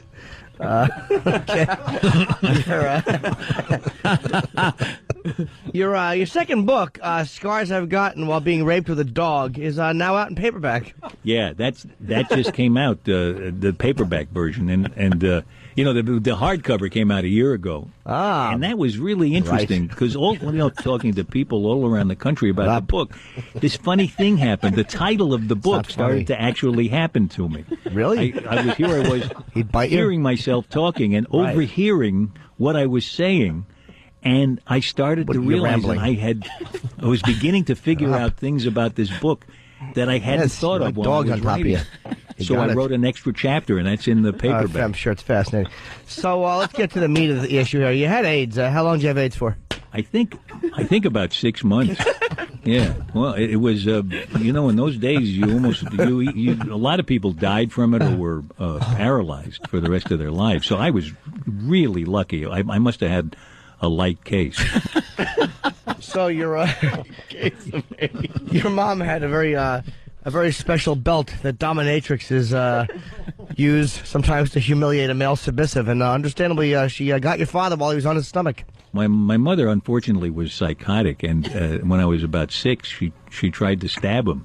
And it was, Jim. It was a really strange way to begin your life. You know, I mean, I was always watching her to see whether she was telling me actual reality or just her reality, because she was paranoid. Too. All right, we got that. Very difficult. Let it go. Look, I've heard that you like to stand in the bushes and whack your bag. Do you like watching people have sex and get dressed? No, I only watch people talking. You know, I don't because when I get a chance to watch, it's late at night, and I don't watch current shows much. You're boring me. Well, what little I've seen, it doesn't seem, at least on comedy shows, that most of the time they don't seem to try to tell a story anymore. Yeah. All right. That was great, Alan. We got to wrap this up here. So, Fat People I've Raped with a Stick is now out in paperback. And, Alan, you were a bit of a disappointment. Thank you very much. It was fun talking to you. I'm sure I had more time with that one. Well, I hate making fun of Alan Alda. Very good. I just want to hug him. Well, that's what they do, though. They send the answers to the questions, and then you, as the jock, you sit there and make believe he's actually in studio. Yeah. Or on the phone or something. Very lame. Hey, yeah, we're here with Alan Alda. Right. And they would actually do it, go in the studio, cut it so it sounds like, it still sounds ridiculous, but at least it kind of sounds like you're in the same room. Know who was guilty of that? Was the Man Cow. The Man Cow did many. Really? Yeah. Oh, yeah, back in the day. Wow. Back in the day. Oh. Mm-hmm. Yeah. He was guilty of that one. What else we got for Jocktober today, Sam? Well, I figured after booking a guest and bringing some jokes to the show, I'd also have some song parodies and bits for you guys today. Oh. Yeah, they make all the bits as well. See, we attempt to make bits ourselves. We get our listeners involved, but this is the problem with this stuff. Your show's playing these bits as well as hundreds of others across the country. Can I, at one point, can I go in the other room and I want to do that one right? Yeah, Alan Alda? I want to do it like a jock would do it. Okay. If Tim, does Tim have that? Yeah. Okay. I'll do that in a minute. Yeah, we'll do that. So they start with a movie trailer, Body of Lies. Yeah, What is Body of Lies? Is that an actual movie that's out? Yeah, the Leonardo DiCaprio movie. It's either coming out or it came out. Oh, it came out and it bombed. It didn't do well. Nope. They were hoping for big things with that dumb Chihuahua movie did well again. Oh, that friggin' Chihuahua thing, I knew it was going to do well, too. I just saw the ad and went like, here comes another one where every dumb friggin' American with their kids are going to go see this piece of garbage. Have they ever made a bad kids movie? Seriously, where kids in the theater just booing and then leaving the theater? A boo. Yeah, the That'll meet you in the Woodsman. Jesus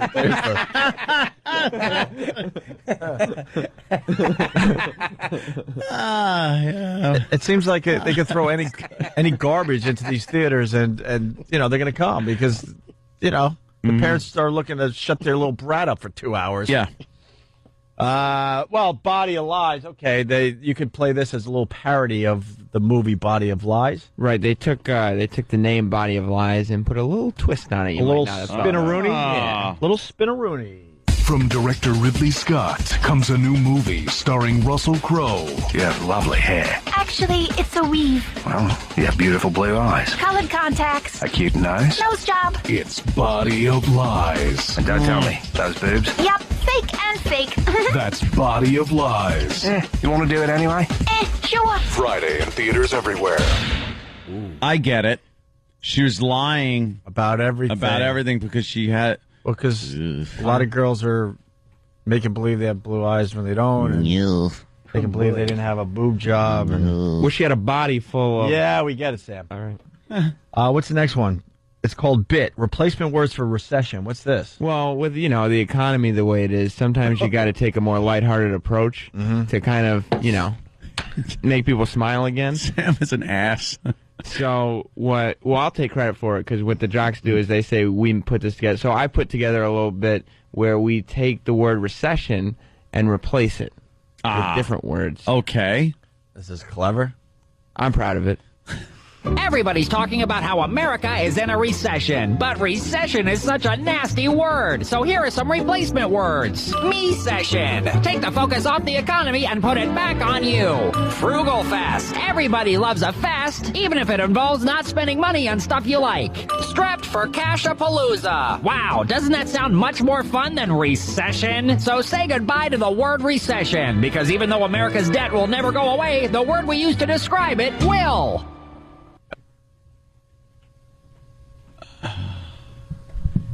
You're gonna be okay. Wow. There's shows in every city that play that. Yeah, they play like it's their big bit of the day. And then people driving in their car and listening to that and looking at the radio, just going, "Oh God, oh me-session." Yeah.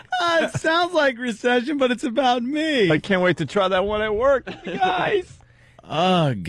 I hope they're thinking that and looking at the radio, and then they realize, oh, I'm doing 70, and there's a dump truck in front of me. And the last thing they think of is me-session as they go through the windshield, or half of them does. They find that body sliced in half with a smile on its face. A me-session. Yeah. Wow. And then you got another bit you can play if you're a morning zoo-type show out there called... Just simply a Halloween message from George W. Bush. Yeah, President Bush. Cause I'm sure we're going to hear a great George W. Bush impression here. Plus, it's October. Yeah. And Halloween is right around the corner. Oh, boy, is it, Sam. So you got to remind the listeners, what month it is. All right.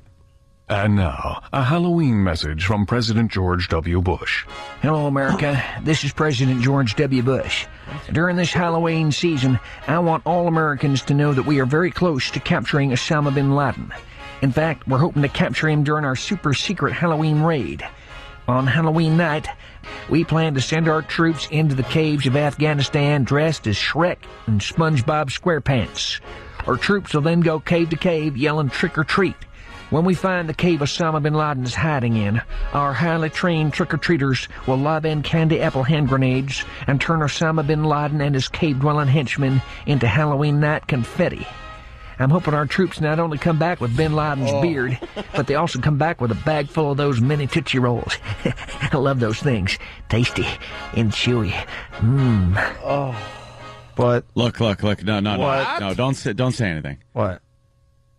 I just had to let that sit for a second. That could be the worst thing I've ever heard. I'm serious. That is so bad. Why would bin Laden answer trick or treat? What do you not? You can't. And do they have Halloween there? And would he pay attention? Would he have candy? But why? And if you're throwing in grenades, why would they have to be candy apple grenades? Because once they hit, they're exploding. It doesn't matter what they're disguised as because they're explosive devices. Yeah. By the time they see it, it's too late. They're putting a hat on a bomb.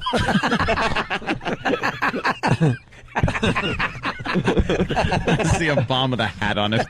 No, falling. Oh my God! Yeah, that. And what's trick or treat confetti like? What was that?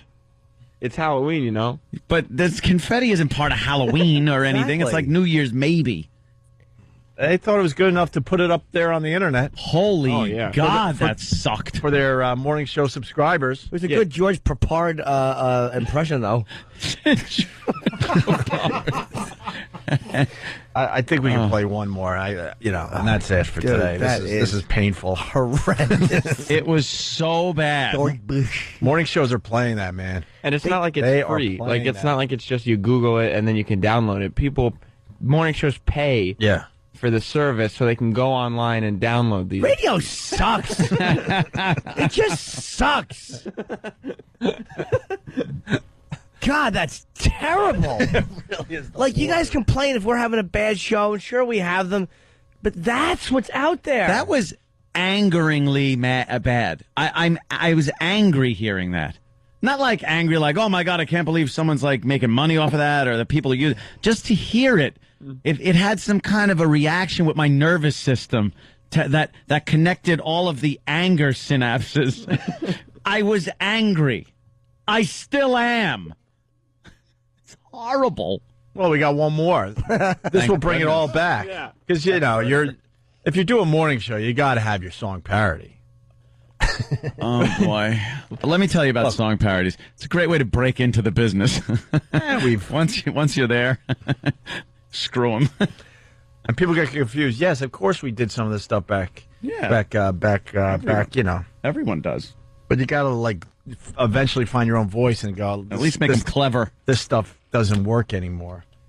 Well, morning shows are playing a song parody called Obama. Ah. Yeah, what I'd like to see is, let's see if this passes the shoehorn test. Oh, okay. See if they shoehorn the words in. Yeah. I'm not a big fan of the shoehorning. A couple of songs that I've done, I know there was one or two words that might have been shoehorned in. But some people just don't know how to... Scott and Todd. Oh. It's like when you're writing a song, the words have to fit like the original words fit. Yeah. You can't put an accent on a different syllable of a word just to make it fit. Mm-hmm. Scott and Todd. It's called shoehorning. Scott and Todd. Yeah. Shoehorners. Shoehorner. Scott and Todd. Yeah. Scott and Rocky Dennis face. They do more than shoehorn. They put Sasquatch feet in Al Pacino's shoes. Yeah! I got little tootsies. Tootsie. Oh, they were trashing Bob in the paper this weekend. Oh, were they? Hey, he's done a lot of bad movies. Well, he has. Oh, God almighty. Make a movie, no one sees it. I had so many facelifts, I sneeze and my ankles lift up. Ooh-ah. Can we get into our song parody? I'm sorry. You know, we had it penciled in for this break. We got to do our song parody. Obama, everyone. Oh, God, no. Oh, God, right away. Right away. And hopefully whoever wrote that will have the same fate as the original author of that song. No, I don't know who's saying this. Richie Valens. Okay, I knew it was one of the plane crash victims. I was just trying to figure out which one. Him and who else was in there? That stupid Big Bopper. Buddy Holly was great. Hello, Big Bopper. baby. He had one song. Exactly. Shut up. Hello, what? Well, we're flying too low, baby. You know what I like, and it's a mountain range. That's a lot of snow, baby. That plane crash did him a favor. Exactly. Really, he would have been known as a one-hit zero. Yeah. No one cared about the Big Bopper. Yeah, he probably would have been our show performing it live. Yeah. Yeah, for my birthday. Yeah. And great. here he is, Jimmy, the Big Bopper. Yes, and here he is. Chantilly lace and a funny... Wow, he's effeminate. The Big Bopper was the original name. And the reason why we haven't seen your wife, she's been in the hospital for 20-some-odd years? All right. Yes, she's very ill. Yeah, okay. She's very ill. Is she? Hello, baby. Oh, this song stinks. Is it? Yeah. I'd like to make an airline reservation. Do I want? Who are you talking to? Will I what? Will you shut up? Oh, baby, you know what I like. Yes. Chantilly lace and a pretty face and a mountain range coming down. Wiggling the wall. My skull in the trees, my legs in the ditch.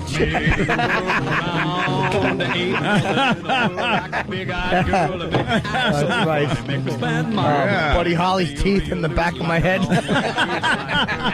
Oh, that's what I like.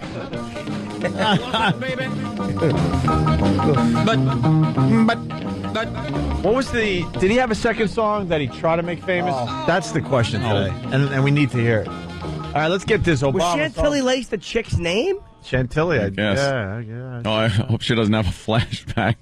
She's going to have a flashback and punch this guy in the face. I don't know. Seems they're boxing on the CW11 News. Yeah. Who's that boxer? That looks like no. Lennox Lewis, is it? All right, listen, we're doing what? That was pretty funny. There was some very funny footage of it was the Dr. Steve is the guy behind the desk. Channel 11, we're watching, obviously. He was making like he was punching Suki in the face. Yeah. Oh, there she goes, having a flashback that she's opening a closet. Inside jokes. What do you want to do? All right. That's just awful. It really I'm so is. glad we could start talking about how awful that stupid news program is again. Oh, it's terrible. For a while there, you were like, hey, now. Yeah. I know Big Bopper was also a radio DJ. I know that. Was he? Yeah, here's the Obama parody. Okay, I have one question. Who was supposed to go on that plane and they lost the flip to Buddy Holly? It was the country guy. Willie Nelson. No, his buddy. Waylon Jennings? Waylon Jennings. Waylon. Wow, Yep, okay. that's the answer to a fine trivia question. Who was supposed to be on that plane? And who did he lose the coin toss to? His buddy, right? Was it Buddy Holly or was it the Big Bopper? Or yeah, one of them. Wasn't there the third guy in there? Richie Valens. Valens, Yeah, Bopper, and Yeah, okay. And Buddy. It was the And Waylon Jennings was supposed to be on that plane. Okay. Thank God he wasn't, because we got all those great Waylon Jennings songs like that song. The one and that he then does. he also did the one about the... There was that other one, too. Right. Yeah, I know.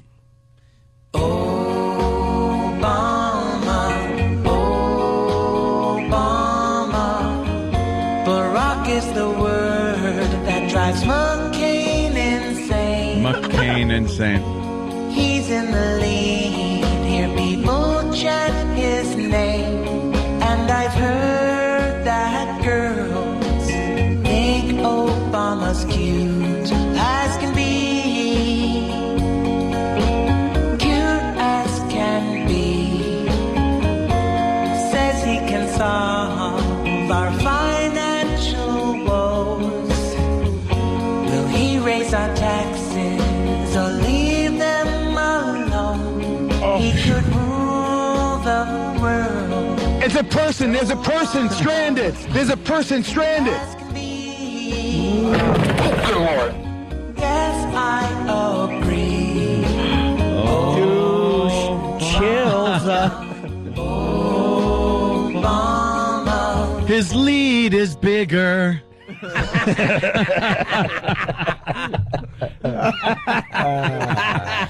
Oh, and I hate to be a kook.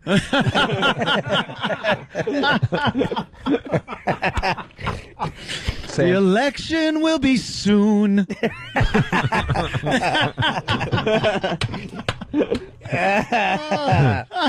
Oh, not even the rhyme for that next one. Sam, go bury this in the backyard. All right. There you go. That's Jocktober for today. Yeah, I know we have to break there. I was wondering how long it would take something like that to fly.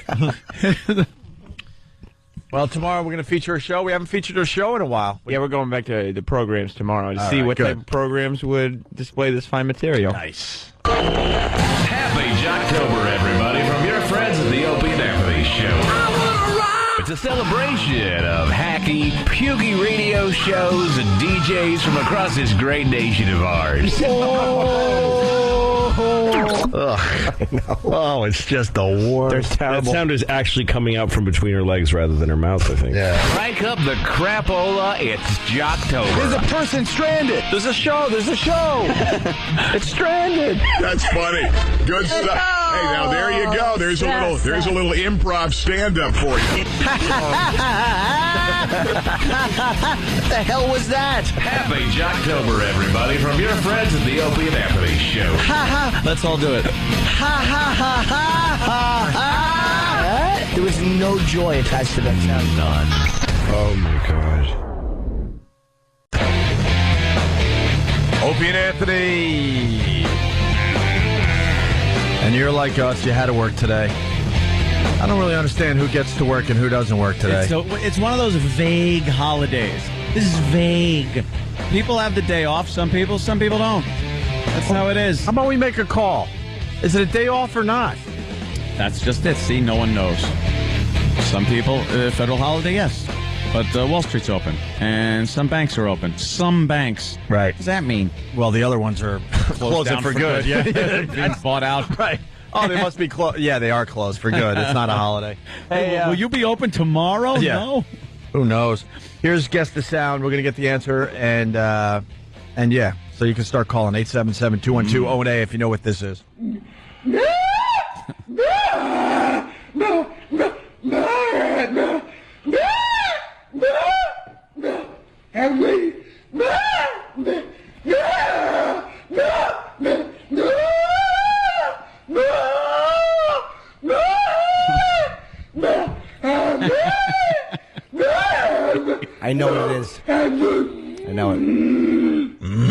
Marley Maitland singing "Happy Birthday." Steve from Bayshore says it's Master Poe's last karaoke session. Oh,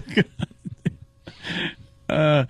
Woo! So you had a hangover yesterday? Yeah, yesterday. Very hungover. You were saying during the break you spent the whole day watching TV and kind of doing your thing, right? Doing. That's what I like doing. Relaxing. Laying in bed, feeling like I'm going to vomit and watching TV. And not really being able to change the channel because I can't open both eyes or I get woozy and vomit. Don't you hope for rainy days when you're hungover? Yeah, and it was all nice out of here. It was probably the nicest day of the fall. It was perfect out. That figures. One of those days where you really don't want to be inside. Fantastic. But no, I just I watched TV and I was watching because I watch a lot of Discovery and History Channel and stuff like that. I was watching the History Channel and apparently we're one of the anniversaries of the Cuban Missile Crisis. Remember that little ditty that happened? What year was that, Stump Brain? 62. Right around. 62. Can I jump in for a second? JFK. Because I was also watching the History Channel as I was getting ready to go to the fall festival. Ah, yeah. They changed their programming drastically because I was watching the history of the pizza, the history of the burger. Great. History of food. History of, fast food and stuff. And later on, they had the good stuff on. Cuban Missile Crisis. Yeah. Yeah, this is it's amazing how year after year they just tell us really how close we are. Like at first, you know damn well, the first 5-10 years after the Cuban Missile Crisis happened, they were telling people, oh, geez, it was this, we blockaded the place.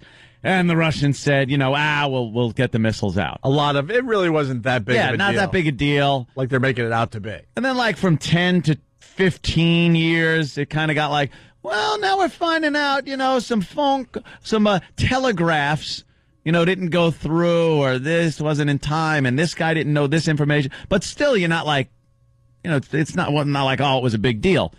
What I watched last night was horrifying how completely close the world was to just obliteration, just being destroyed. It was that close where all the hawks there in the military just wanted to invade Cuba.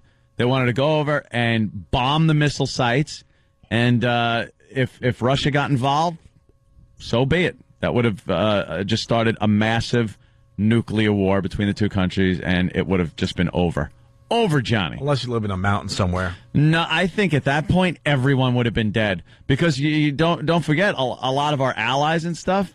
They all would have been bombed. Like now, if there was a war, nuclear war, it would pretty much be the principles. I think, especially if it's us and someone else. Like let's see some rogue Russian country nails us, we nail them. All right, but then it just all of Europe had to go. All of Europe would have been gone. They'd have bombed the crap out of them. And then you can't let the Chinese inherit the earth. So you got to lob a few into them, too, because they're commie. So we had to get them. Russia would have been gone.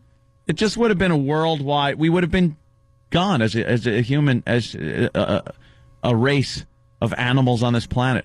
And it got so damn close. Where the blockade was, we blockaded Cuba, so they couldn't bring anything else in. And the Russians sent submarines. And it reached a point where the submarines had nuclear torpedoes on them. And they couldn't communicate with the Kremlin. So it was the captain's decision? Just prerogative. If he was going to fire these torpedoes at our destroyers.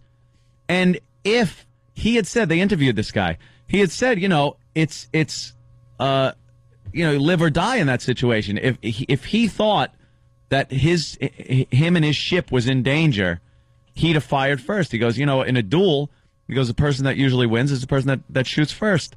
So it was his decision alone, his decision to start a nuclear war, and he was able to dive, I think, a minute before.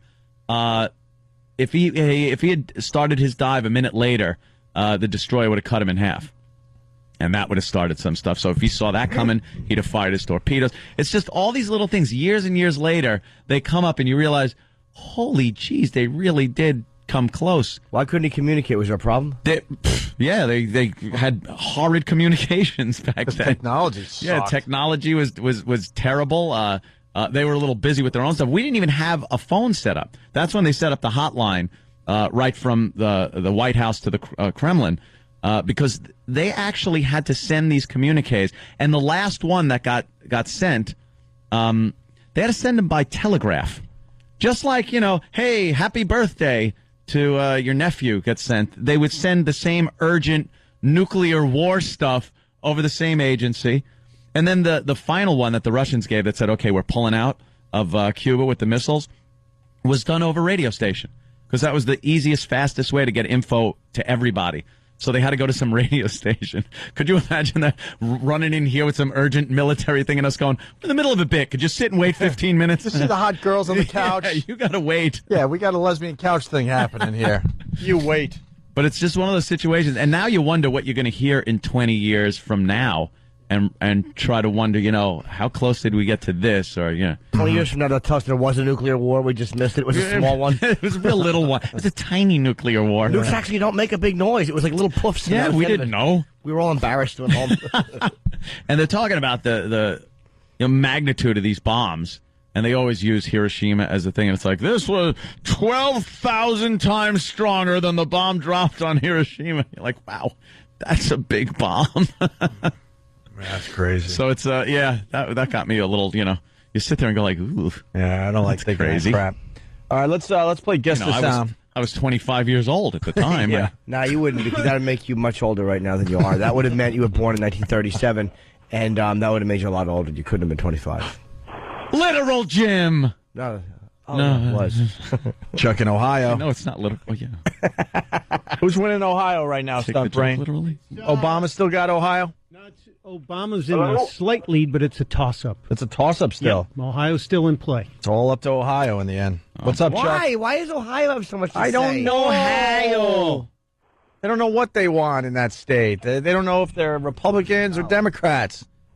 Get together, figure it out. Yeah, work it out. Like be one of those states that we just know. Like New York, my girl wants to vote this time around, and she's filling out all the forms. I'm like, why are you bothering? This is an Obama state. Registration's over, Well, I'm talking. She did. Unless you are registered, you can't vote. Yeah. I'm not registered. Registration ended, I think, Friday. Yeah, because why make Saturday? Because why make it easy for every American to vote for the president? Why do you have to? You can still register in Jersey till tomorrow if you're a resident of Jersey. How about you allow people to register right up to the day? Yeah, what's the problem? Well, that would be good. Well, that would mean. Why don't they do that, Stunt Brain? Because they don't want us voting. They make it as hard as possible. Yes, why would it be on a Tuesday? Because they had a couple... Guess what? People are out and about on a Sunday. You walk around the city on a Sunday, everyone's out and about looking for something to do. They could go and vote. I'd love Tuesday, you could F Tuesday. I have to work the next day. I got this, I got that. I agree with you on weekend voting, but we do need to register ahead of time. Otherwise, you have this problem like we've had last week with Acorn.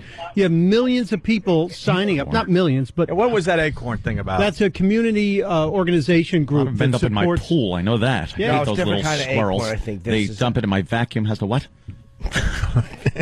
It's a group that registers voters, and they were registering people that there was a 7-year-old girl who registered. Yeah, and they gave her a voter registration card. Nice. Uncle Paul. Do you agree that they should make it easier to vote? I like the weekend idea, but I think you got to check who's registering. How about we go with like American Idol voting? Pick up your stupid phone and either do, one for Obama, 2 for McCain. See Obama standing there on the stage holding up 2 fingers. Vote for me. For me. Yeah, but how do you hold it down to 1 vote per person? Exactly. That fan won because of, his constituency all had computer savvy. I think we can figure out how to do it if we really wanted people to vote. They want to keep the voting down. I'll tell you, once there's chips in people, once, and I'm saying that I'm not paranoid. That's going to happen eventually with your banking information. It'll all be in a chip in you. Doritos? Then you'll know where the vote's coming from. Then maybe they'll do it like that. All right, let's get back to Ohio. So, Chuck, go ahead. Hey, Chuck. Morning, boys. Good morning, Chuck. Hey, you guys still doing Guess the Sound? Yeah, and what was that sound you heard about 5 minutes ago? I know what it is, man. It's Shaggy giving Scooby-Doo a pink sock. Does it sound like Scooby?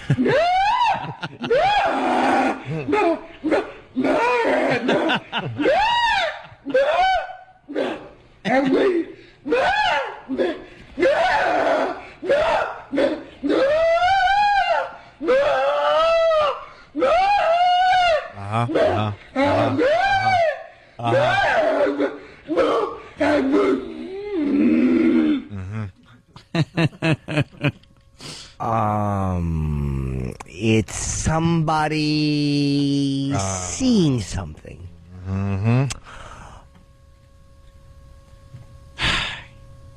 Oh my God, Jimmy. What is wrong with you? Let's do this. Ian in Connecticut. Ian. Yo, what's going on, man? Good evening. How are you, Ian? What's the sound? That would be Juliet Willow, a deaf girl who wants to be a porn star. Is that it? Oh, Juliet Willow. Some deaf porn for everybody today. Yes. Oh God, how does a guy keep keep himself ready for action? Oh my with God! That, look at this. God! Look This at her girl go. is rocking though. She looks like Linda Blair in The Exorcist. Oh Yeah. my God! Look at those boobies. I'd have to duct tape her mouth. Oh my! And her ears. Yeah, well, Yeah, exactly. why Put candy bother? corns in them to eat while you're banging. Worthless. Those useless plungers on the side of her head. Put a daffodil in it. Water it. You just turn her head to the side. Put a little planter out of it. Is that all we get, Danny, or is there any more? Oh, there she is. She's got great implants, man. Does she? She's got like those. They're like floating devices. She looks a little retarded. Huh? Whoa! Hey. Okay. I like the way Wow, she's she's not shy, huh? Wow.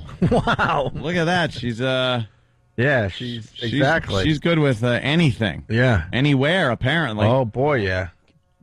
All right. Let's look. She's not bad. She's really not that bad. She gonna take one in the yap?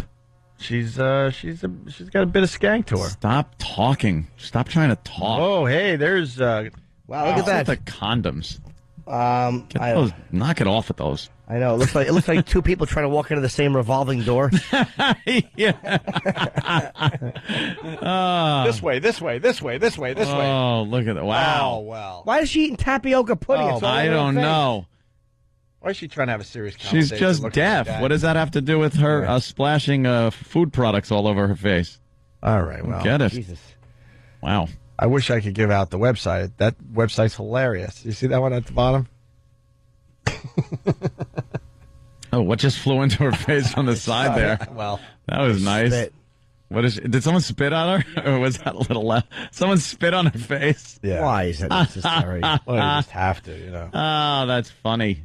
What are you, a Mormon?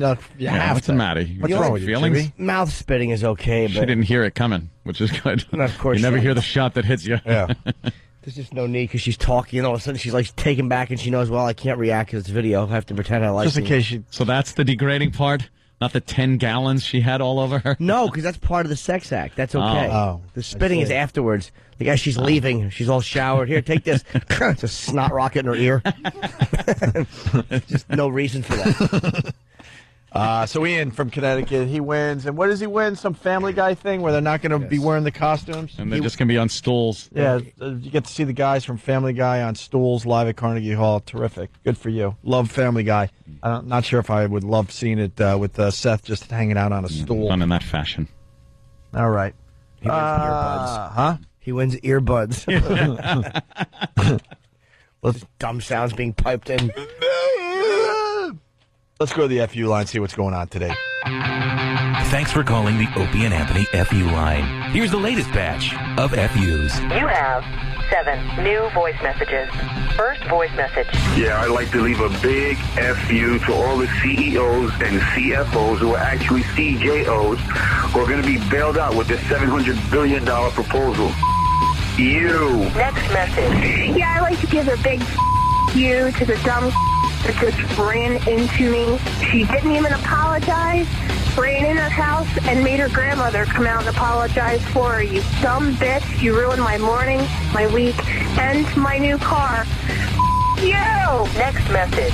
Yeah, I want to send a big you to my foreman, Zach. Thanks for calling me for overtime, you bag. Next message. And I just want to give a big you to the fat lady that I just brought into Boston in my cab. $55 friggin' fare, and she can't give me $1 tip. You fat. See you next Tuesday. Next message. Hi, I'd like to leave a big F you to the United States Congress. You bastards are taking my tax dollars and giving it to a bunch of lazy CEOs and corporations that can't manage their own damn company. Yeah. Next message. Hey, I just want to leave a big you to the eye doctor that effing took eye drops and put them in my goddamn eyes. I can't see and it's just pissing me off. You! Next message. Yeah, big F you to my bitch wife who decided Thursday night to start beating me up, hit me in the head with a candle and the candlestick holder, and then scratching the out of me. So when I went to work on Friday, my boss thinks that I'm a victim of domestic violence. You. Next time I'm going to punch you right in the horse teeth you got. End of new messages. Call the Opie and Anthony FU line. 866-FU line 1. That's 866-FU line 1. Thank you and goodbye. Opie and Anthony, Jim Norton, Down and Dirty, available on demand. It is. On HBO. Demand it. The second episode was wonderful, Jimmy. Yeah, I heard, but people really like that one, so I think the next one, either Bill Burr's on or Patrice. One of those two guys is the headliner. I'm a huge fan of Jim Jeffries, and Great. he did great for you. We got to get him back on the show, but he's traveling the world with his comedy. I want to plug my LA dates because no one's going to come see me in LA. It's depressing. Of course they will, Jimmy. Friday and Saturday, December 12th, 13th, I'm in the Viper Room on Sunset Boulevard in West Hollywood. Very good. Taking it to L.A. ViperRoom.com. Yeah. Look at you. I've never done headline shows there, and I'm sure that this will be the last one. Love your confidence, Jimmy. Accuracy. Even when everything is going well, he still has no confidence. You're on HBO. I'm sitting there going, I'm watching Jimmy on HBO. This is huge. And then... And you're probably going to get more episodes, knock on wood. I hope. But it's like, I'm very realistic, dude. I'm very realistic. That way you'd be surprised and not pleasantly surprised and not disappointed. You're not realistic. Eventually you're going to be right because everyone's career, it has a lifespan. You should live in the moment. Things are going great for you, Jimmy. You got a book coming out soon. I do. Oh, I got the cover, by the way. Do you? Somebody at F.H. Riley. I forgot his name. He's always there. He's a great guy. He works for Otto and George. And he works for the company that's doing your book cover, I think. Oh, okay. He gave me the poster. I got it. I'll bring it in tomorrow. Poster or just a cover? It's a poster of the covers. I haven't even seen that. It looks great. I knew I forgot something today. Here's the thing. I have to sell a total of 400 tickets. When you're really famous and you say, like, I'm going to be in this room, the first day their tickets are gone. That's the way it works. Yeah. That's what you want. Yeah. Jimmy, stop. That's true. You sold out 2 shows in Boston in like no time whatsoever. Let's all chip in and you're starting buy them all. And Let's you're starting to get the big following out west. Boston's our place, though. Boston for us is great. So you'll always have a reason why it's going.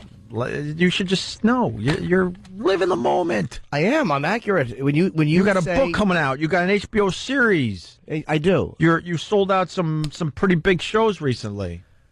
I want to be able to go on sale in L.A. And not sell 2,000 tickets, not sell 5,000 tickets, 10,000. 400 tickets. I was going to go up higher. It's not unreal. No, that'd be too many. The Rose Bowl. I'm doing the Rose Bowl New Year's Eve. Be there at Beast Square. But Jimmy, then that's going to happen. Then you're going to be like, but now why can't I do this? And then you're going to do that. And then it's like, but why am I not in movies? Then you're going to be in hit movies and like, yeah, but I still haven't sold out Mars yet. Well, in that obsession to do more, it's perpetual motion. But you should also enjoy it. Who said I don't enjoy it? I love my life. All right, good. But I move. That's all I want to hear. I'm never happy. I do enjoy it, but I'm accurate. You could have just ended it there. I'm never happy. No, I am, though. But I do enjoy things. But I don't hear laughs, though. I'm so bizarre. Like when I was doing Leno recently. When your schwanz is in your hand. then I'm just content. I'm happy. I'm sad. I'm angry. I'm nervous. I'm everything. You were great on Leno. Handler, you forced me to watch that, and you were great on that. And Carson Daly, you killed. But you know, things are going good. When I was doing Leno, I was convinced I was not doing well. I was like, "This oh my sucks." God, where does that come from? It's completely real, dude. You killed. I never think I'm doing well. I really, honest to God, after the Leno segment ended, I almost apologized to Jay But I'm telling you, in that moment, there are guys that hear things with laugh ears, where everything you hear, they think people are laughing at, so they never get an accurate. They tell awful jokes constantly, and think that they killed. Dude, you more than belong there and did great. Bill Maher was trying to like get the bigger laugh, and he even turned and shut his big trap up. Watching it in hindsight was cool, but I'm just telling you, in the moment, that's how I react. Yeah, I mean, I always have. I don't. You were wonderful. Thank you. Things are going well for you. They are, dude. I'm not complaining, but I mean, I'm very, very realistic. I know where I'm very strong, and I know where I would like to be stronger. All right. You know, like there are guys that will go on sale, and I'm not talking about Dane Cook, but you get some guys that go on sale, and they sell pretty evenly all over. I want to sell evenly all over. They're heading toward that. Hopefully. Quicker than you think. I hope I mean, the HBO show is certainly going to help that. Yeah, it just helps with name recognition. It's definitely good. You're heading toward that. It's very obvious. So you'll do good. You'll do well at the Viper Room, and then yeah, there you go. So. All right, we did the sports. We kind of looked at the movies. Is there a movie out there that is worth seeing? That anyone wants to see? I wanted to see a movie this weekend, and you look at this stupid, what is it called, outside the movie theater, and it's like, I don't want to see any of this. Is there one movie people are saying you got to go see? What about the Halloween movie, the quarantine one? Quarantine? It finished second. Oh, I don't know. What's that about? It's a low-budget, scary movie. It looks a little creepy. It's one of those, kind of scary movies, but I watched so much crap yesterday. I watched what was that one called? Unaccompanied Minors. What? That's the one with Lewis Black is in it. Uncle Paul. Lewis Black is in it. He plays the airport security guy chasing these kids around the airport. Was it really bad? Was it so bad that Lewis Black would even say, yeah, it was bad? I love when some of these guys come probably in. got a nice little check for it, so God bless him. Good for him. He's good at what he does. Yep. And I don't know, the dark-haired girl was pretty cute. But was she like 18? I don't even remember this. Did you see it, Danny? Because you were just one. No, I just remember the trailer when the movie came out, and there was some awful, terrible song that went along with it, and I couldn't even get through the commercial on the TV spot. I had to turn it off because I did not want to see the rest of it. It's really bad. I saw a couple minutes of it, and I saw Lewis's face, and I love Lewis, but. Yeah. I don't like kids. I just couldn't. It's Lewis chasing kids around. When it's a kids movie like that, though, it's not that bad. It's like, that's kind of what That's kind of what I thought. It's like I'm watching it thinking I'm not the one that this is really aimed at or anything. Yeah. I haven't seen a girlfriend. Although I was scrapping for it during it. And I say that with love and respect. Please, I'm with you. Quiet, honey. I'll take it. Believe me. I'm right behind you. I haven't seen a good movie in a long time. I mean, I finally saw Iron Man. I didn't see it when it was in theaters. That was the last movie it's better than Batman. And Batman I loved. I can't tell you the last time I was in a movie theater seeing a movie. That wasn't like, and I think it was once I went to a screening that we had for something. Oh, it was that stupid basketball movie. God. Yeah, you fell asleep. Yeah. And you should have. Yeah, it was semi-pro. Semi-pro. And then we came on the air. Show, I'm exhausted. We came on the air and made believe it was a good movie. Yeah, and it we really thought we were going to have Will Ferrell in studio. And we didn't. And then we didn't, so now. And we said it sucked. Yeah. But that was the last time I was in a movie theater, and it wasn't even like going to the movies. It was one of those things, we kind of had to do. I haven't just gone to the movies. I can't even tell you when. There's no reason for it. I like going sometimes, man. If it's not a crowded theater, I like going. There's nothing there at the theater that I want that I can't get watching something at home. Or there's I don't care about the experience. I don't want to sit there with people I don't know, listen to their stupid jibber jabber, listen to them talking. You know what I get so annoyed, really annoyed at the talking before the movie even starts. Just because I don't like their inane conversations. Just or then when a trailer plays and it stinks, it sucks, and you hear someone go, "Oh God, that looks so funny! I want to see that." And they really mean it. You want to turn around and go, "Are you serious? Do you live in the same world I do?" Yeah, that sucked. You want to smack them in the head, Danny? Yes. That annoyed me so much. I went to see, I forget what movie I went to go see, but they were playing trailers for that Zohan. Let me guess, Barfly? They played the hell out of it on the TV spot where he's in a fight with somebody, and then like the foot comes up out of nowhere, and he's like, take it, now smell it. And like it's supposed to be funny. And a group of like 4 or 5 kids behind me, and like they weren't even kids, like they were adult people, and they were laughing. And for the next 4 trailers that were playing that I was just trying to watch, this kid behind me just kept going, take it, now smell it, and kind of laughing to himself. And I'm like, who in the hell thinks who's finding that funny? It's terrible. It's everything annoys me like that when they laugh at bad movie trailers, and then the like talking, someone explaining the movie to somebody next to him. That was, what was that? What just happened? Oh, the guy, see, he was originally shut up. What about when they're explaining it because they brought their 10-year-old kid to go see like some movie with a complex plot like Memento, and then you're trying to enjoy the movie, and it's like, I don't understand. What do you mean the movie's going backwards? Yeah, I don't get it. And who are you? Where are my parents? I don't want any more popcorn. Yes. It tastes funny. I don't like it. There's a snake in the popcorn bucket. Why did you take me to see this movie? There's naked people in it. Who are you? Why is everyone wearing trench coats? Yeah, exactly. Why is everybody shooting squirt guns full of tapioca pudding? It's weird. Well, when there's I told you mine. I hate the neediness of human beings with the eating of everything before the movie starts, and why can't we like rustling? There's always rustling. Why can't we?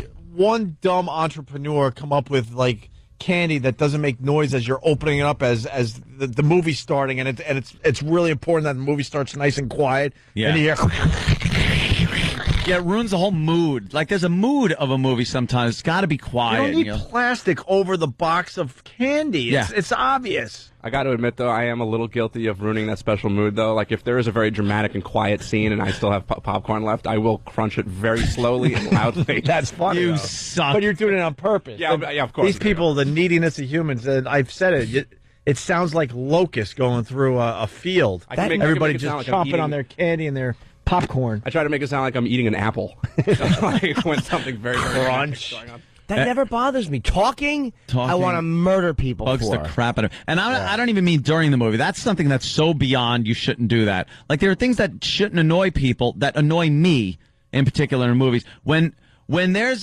subtitles, sometimes you got the bad Russian guy or something, and subtitles. If someone reads it out loud, I want to punch them in the face. And I don't even mean them reading it to somebody. They just feel compelled to read it out loud. I want to punch them. Yeah. I hate the movie theater experience. I don't know if I told this on the air, but I went to one of these artsy theaters, and I had like the Raisinets, and because it's my pet peeve, the noise and stuff, that I was trying to open up my candy, and I would maybe you could. I don't have any sound effects over here, like but I was trying to go. Yeah, I was trying to get it like this. Yeah, exactly. And then I would stop because I'm like, all right, I'm making too much noise. All right, I'll try again. All right, I'll stop. Right. All paranoid that I'm wrecking it for other people. Yeah, as high school kids are answering their cell phones. No. Well, it's an artsy theater, so people are really into the experience.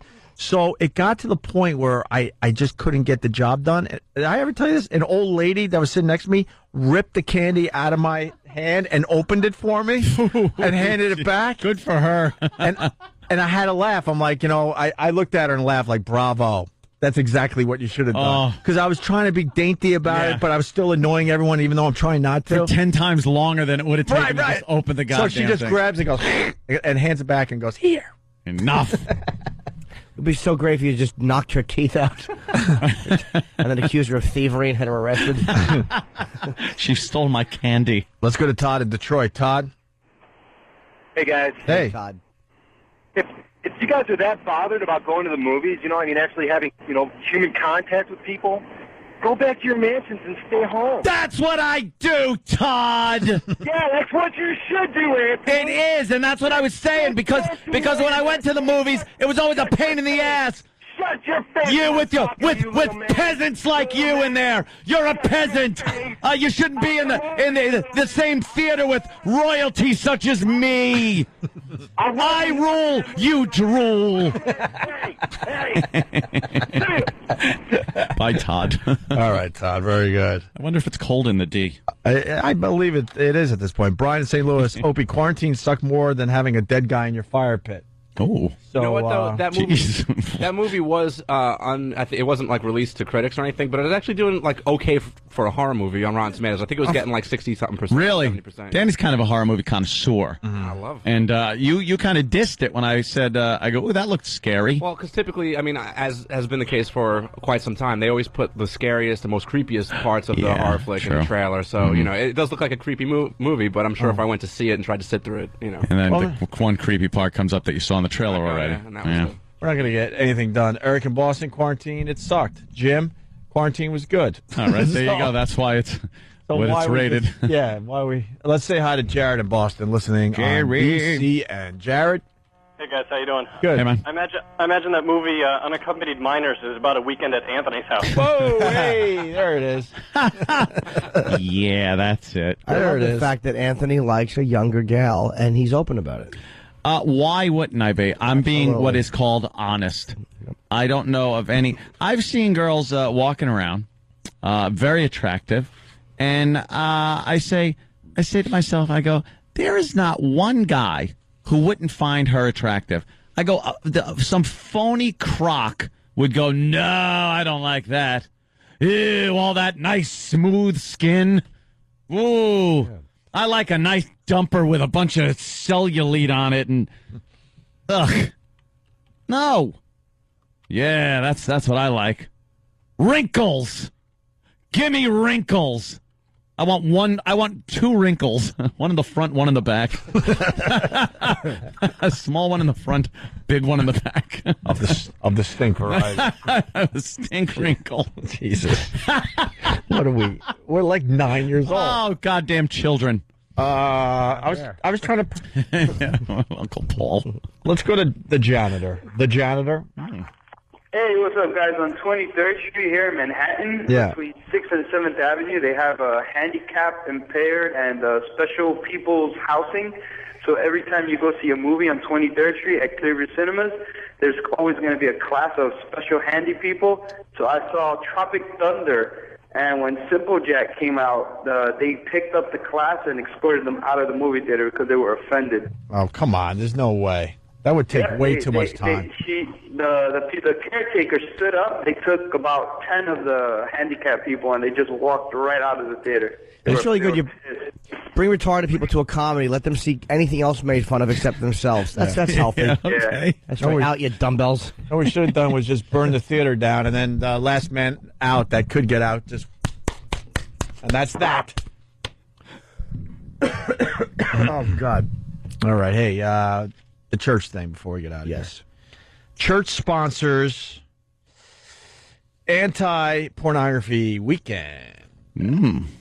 All right. Yeah. It was a church event billed as porn and pastries. Porn and pastries. They should have just called it porn and pasties. Pastries. Pastries. And some 300 women, mostly in their 20s and 30s, paid $10 each to attend, my friends. What? Oh, no, I heard you. I just meant what? I'll repeat that. 20 and 30-year-olds? You would think maybe 40 and 50-year-olds, maybe? Yeah. The young are... Sticks in the mud. They were here in many cases because of what happens when a woman finds out her spouse or boyfriend has been secretly spending a lot of time looking at porn on the internet. Oh, okay. Often while espousing Christian values. See, I had to do some marriage classes recently because I'm, going to do the right thing, get married in a church, even though I don't go to church and I don't believe in organized religion. Is her family religious? Yeah, they are, and it was a wish. I'm like, fine, and I had to sit in these classes in front of these asses, and they would talk about this stuff, saying porn is bad, lust is bad. It's like, what age do you live in? What is that about? Like, so you go to the class and they teach you how to be married? Yeah. And Holy Jesus. Well, they depress the crap out of you. They throw a lot of guilt at you. It's supposed to be a happy time that you're getting married, and instead you get these guys in front of these classes, borderline homosexuals. You're like, why are you even married? It's obvious you got some issues that you probably should have figured out. Yeah. And the one thing that drove they're not priests then? No, they just kind of work for the church. Oh, they're like civvy. Let it be known, Please. my girl was beyond cool with this whole thing. She wasn't. She was like in agreement with what some of the stuff I was saying. But one of the things they said was that lust is bad, and if you lust, that's really not good, and you really need to figure that out. No, you should never lust after your spouse. And that's silly. And I was going to raise my hand, but then I was going to be the guy that made everyone stay late.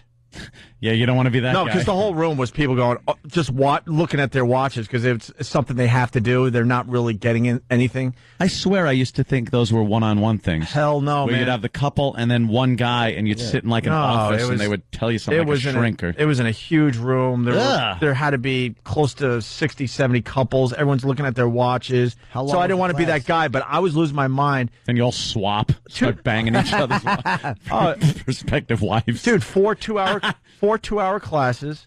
Yeah, 2 of the guys were cool. Like, look, I don't have much to tell you guys. Here's an hour and 15. Get out of here. The last guy had to get right to 9 o'clock because he has no life outside the church, and he had to this was his things to prove his existence on this planet, that he was going to take us right to 9 with these little life lessons, and he was the lust guy. Pre-Cana. And I'm yelling at my chick. I'm like, this is why people cheat. Because they don't have lust in their lives. That's why they cheat. You should absolutely lust after who you're with. You should. That's crazy not to lust after who you look.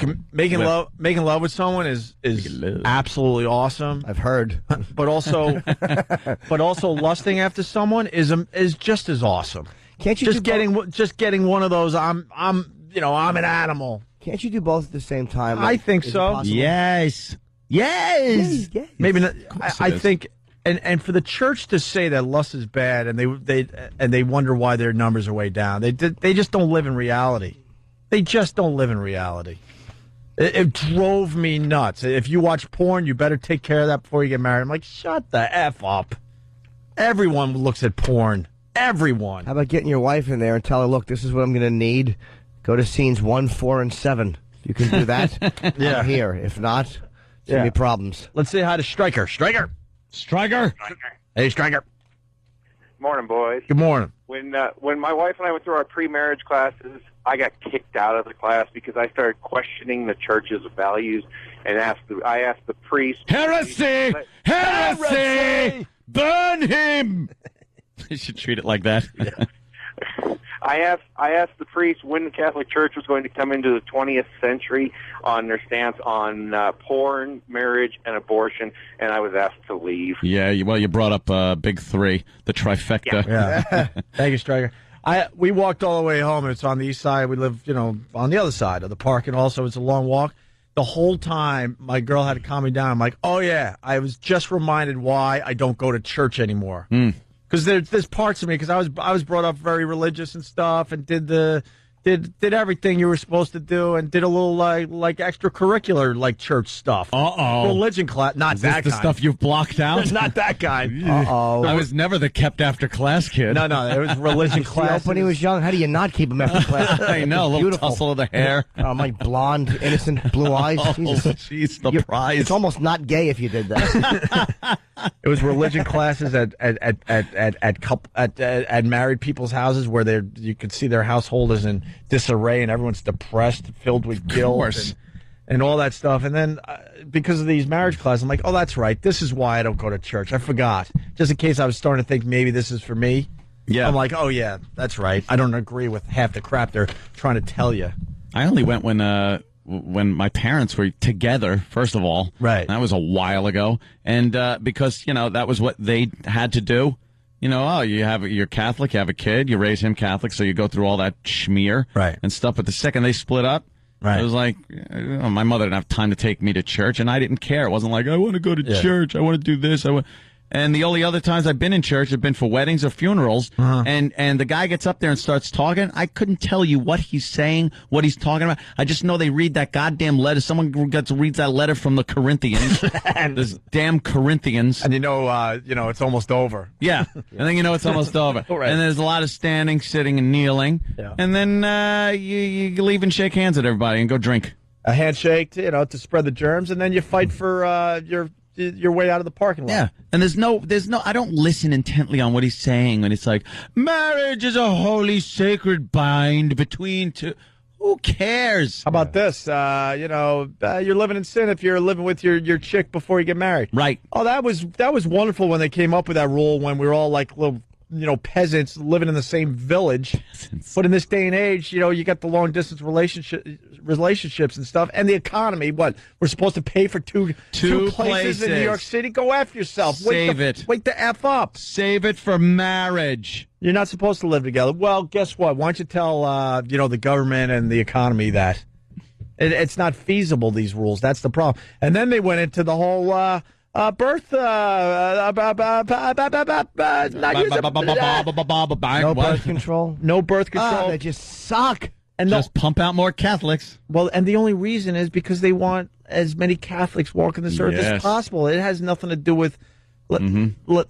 It's just getting the numbers up. That's all that is. Yeah. They try to romanticize and stuff and say crap, but the reality is they want a lot of. So what Catholics. do they say? Use the rhythm method. Yep. And there's websites and there's some literature up here in the front, to learn more. I'm like, if you pick up any of that literature, the wedding's off. Oof. God, they really annoy me. Dude, I was out. I bit. The scars are gone. I was biting myself. Not scars, but the marks. I was biting myself because I wanted to punch him. I can see that. I want to punch this guy. They're always going to be against abortion. I get that. Fine. They're the church. They're supposed to be against abortion. Yeah. And even porn. They have to be against porn. But birth control in a marriage, you idiots. Yeah. You irrelevant idiots. What if you're being responsible in that you can't afford to have a child? Of course. Stuff like that. They would rather you just have the kid and then have it raised in some crappy environment. Well, my mom tells the story. She was turned off by the church a long time ago. She did the Catholic schools with the nuns beating the crap out of her. All those stories are true. Everyone's mom has that story. But they're all true. Like the older generation, the nuns used to beat the crap out of them. And they would say stuff like, if you're thinking about sex right now, you're going to hell. What's the first thing you think of when someone says that? Sex. You're thinking of something pink. And grapefruit?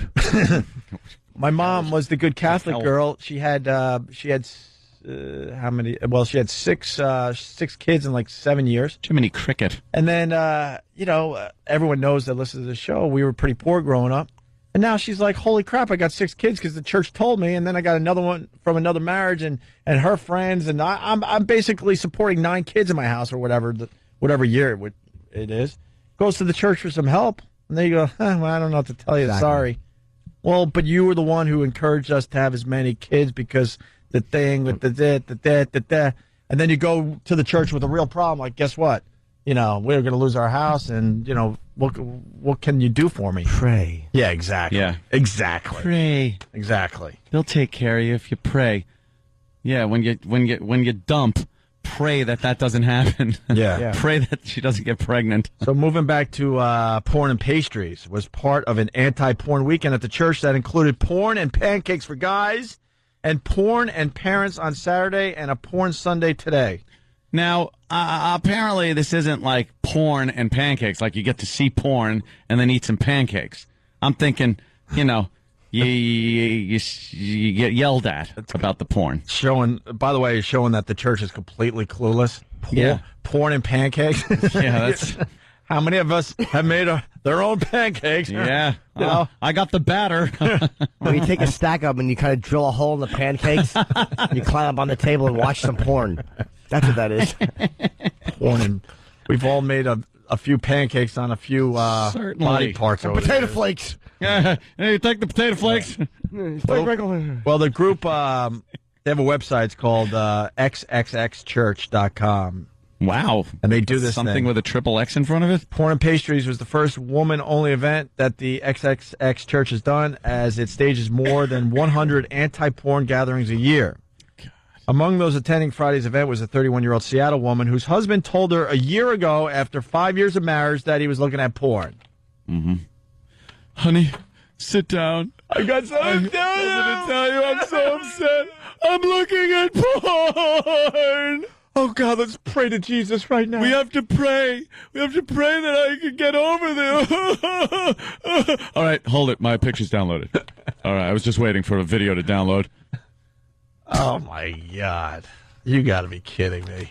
Porn rules. Porn does rule. There's nothing wrong with looking at nudity, and it's fantastic. And it gives you broad something to strive for. Right, a goal. This is what I like.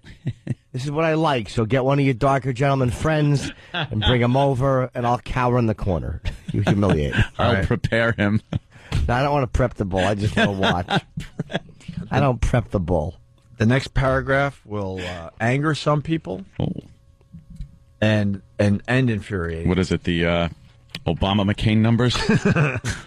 Presumably, her husband, this is a Seattle couple, could have used the delete browsing history tool on his computer. Although she said a woman just has a sense that the man in her life is spending time on those websites. The husband decided it was the Christian thing to do to tell his wife. Well, isn't that sweet? He was probably hoping the uptight bitch would want to watch some and learn a thing or two. Yeah, let me leave this here. Hopefully she'll come up to me and go, oh, I didn't know you were into that. Why don't we watch a little of this? And But no. We'll pray together. Praise. You don't watch it anymore. Is there anything in the Bible about porn? Probably. It could twist around any little... whatever they call them. I was going to say phrase or sentence or passage. Some passage and make it sound like, you're not supposed to turn your computer on and then grab your mouse, click on a website. Yeah. Porn is covered by a letter from Marv to the Corinthians. Marv. Ted to the Corinthians. Yeah. Pornography is wrong, saith the Lord. Dear Corinthians. Hi, Corinthians, it's Ted again. I'm going to read a small note. Perhaps we'll rhyme and become a poem. Roses are red, violets are blue. Don't watch porn. Oh, I guess it's not a poem. Let's go to Houston. Bobby. Morning, gentlemen. Hey. Happy birthday, Jimmy. Good evening. Yeah. I just wanted to tell y'all, since y'all brought it up, that Triple X Church, our preacher went as far as to tell my wife, Triple X Church actually makes a program.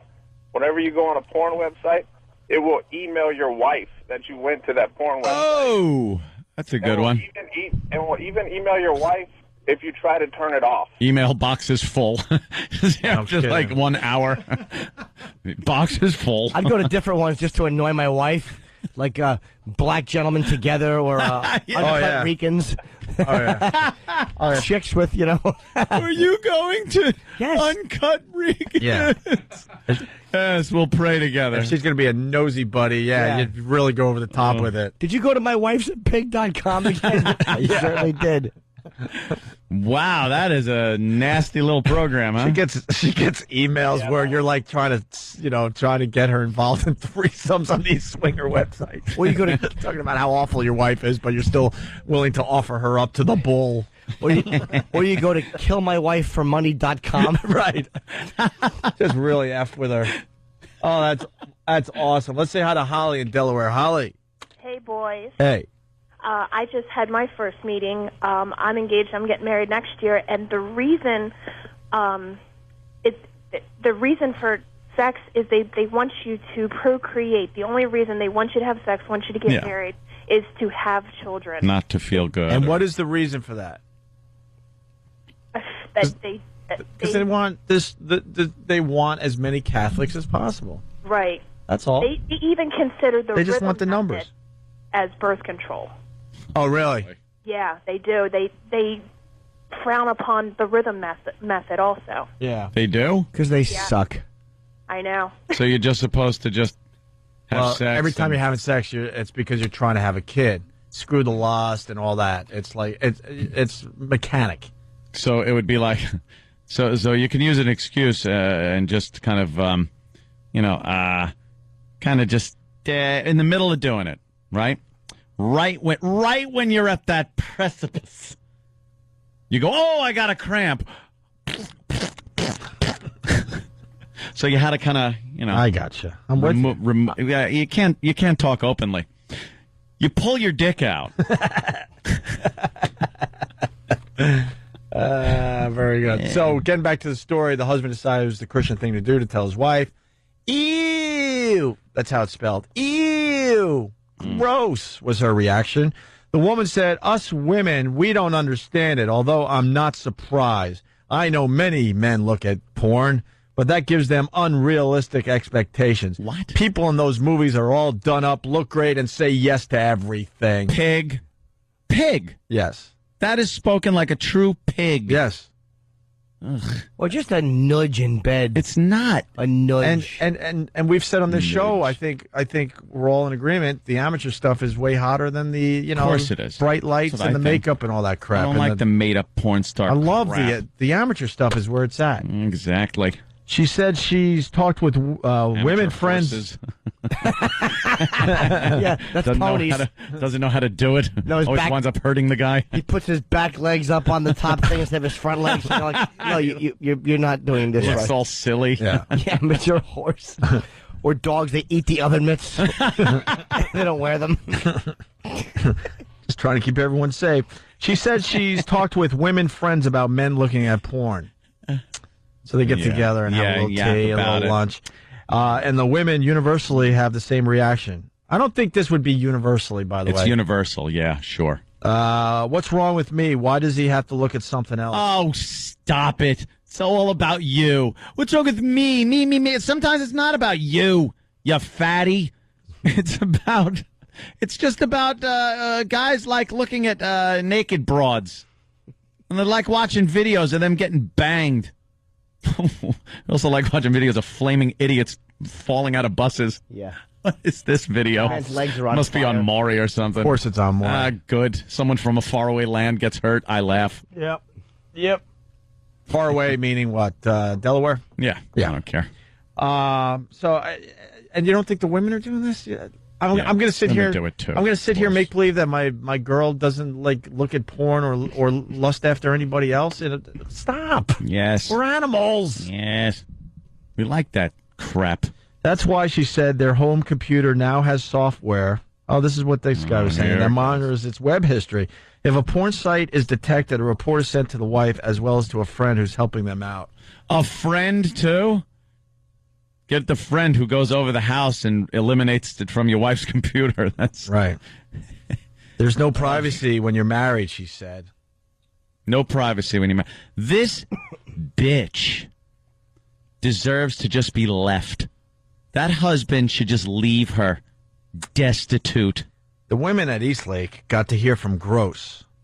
I guess Gross is the last name of somebody. From Gross. From a couple whose husband had multiple affairs that he said were prompted by porn viewing. Oh, of course. He's got to come up with an excuse. Yeah, of course. It was the porn. I'm sorry. I'm so sorry. I was driven to cheat by the porno. Ruin it for everyone, you tool. Horse crap. Just say you didn't like her fat, right, stench. your relationship had issues to begin with. Yes. And then you come up with the excuse in the end. And from a woman who said she had 14 partners and 4 abortions and now had been celibate for 2 years. So another woman attending the event was Heidi Green. She's divorced and said that men she dates know fairly quickly that she doesn't believe in sex without marriage. Oh, really? Asked how many men decide they'll date someone else, Green said probably 90%. She's divorced? Yeah. Yeah, that figures. So there you go. No sex before marriage, and then you get there and go, oh, Christ, this chick sucks. She's horrid. Got to go for the test drive, right? Of course. Don't just say, I like that car. Imagine that, and then you're married and you go, oh, my God, here's our wedding night. We're married. She hops aboard, and it's just awful. Yeah. It's horrid. Is it really ever awful? And then what do you do? Yeah. You know something? I'm being honest. Is it ever really awful? Awful in what sense of the word? It's based on a curve. The curve is it's sex, so it's better than working. It's better than doing something that is truly awful. No, it's awful. But in its own like little bracket, it can be awful. You know what's awful? The reason you have sex, because I don't really think sex is awful. Mm-hmm. I think you want to make sure your smells are compatible. Jesus. What do you mean by that? You mean you're not if someone isn't offended? Huh? You mean that someone isn't offended by the other party involved? You've never been with a woman and you're like, wow, thank God I knew ahead of time.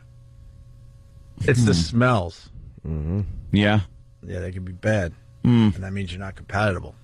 Oh, okay.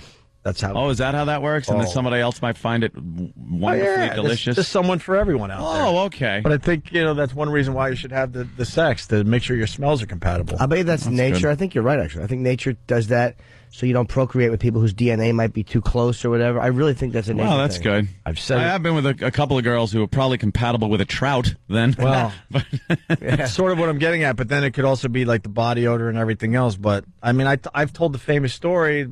My first girlfriend in college, she was beautiful. My parents back then wished I married this girl. She was like a wholesome girl from Utica, and we were in love and young and all that. I don't know what love was, to be honest with you. I guess I was for that age. And then I told you the story driving home from Geneseo all the way to Long Island with my hand out the window. Oh, yeah. You were waving goodbye? Yeah, bye-bye the whole way. For 350 miles? It's frostbite on its hands. Yeah, I didn't have fingerprints left by the time I pulled into Huntington. Oh, God. And I was like, wow, this is awful. A little pungent. Dude, beyond. Wow. That's something. To the point where you're scrubbing. I don't mind knowing I'm there. Huh? I don't mind knowing I'm there. You just don't want to, you're there. Yeah, sure. I like to go. It's like, if you drive, I remember driving back from California. It was nice to know I was in Jersey. Sure. Because you're almost home. Right. So I got you. It's kind of nice when you're there. You know when you're in that area, it's that area. Well, it makes you happy that. Yeah, you're like, here I am. All right, I'm in Jersey, but I'm not going to live in Jersey. But you don't want to punch in the face like, hey, you're here. This is where you're going to have to stay. Yeah. I got you. It was horrendous, man. This thing was horrendous. Horrendous. And I was too young to really understand. Yeah. Too young. Old cesspool crutch. Dude, I was a late bloomer when it came to that stuff, so I was starting to think, oh my God, this is what I'm going to have to do. You almost turned gay. Yeah, right? It's like, screw it. I was starting to think, is this every woman? This is what? Then you turned her over and realized. Oh, yeah. Could be worse. He turned her over and realized, this is the way I'm supposed to do it. Oh. You know what? The other thing, I would have, no problem. No problem. I would have taken that option with this one. This was bad. That's a real, this was some bad stuff. Real men happy with the entire undercarriage. Yeah. Doesn't matter. So glad that, I don't care. Friggin' from the oil pan to the exhaust pipe, I don't care.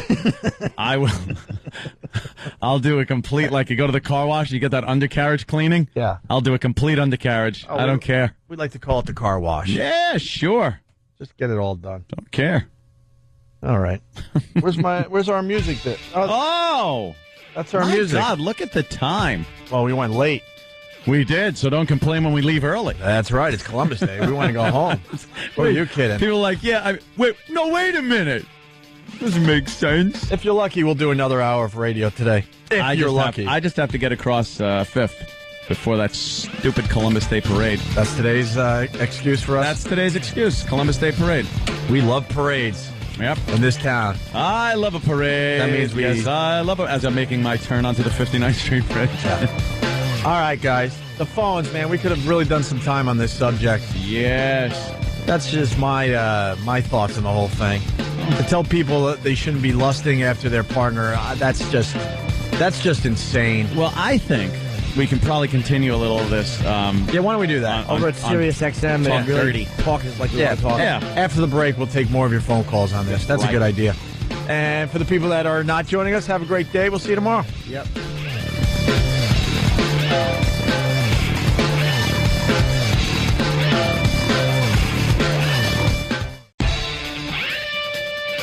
All right. right, here we are. Continuing with the radio show.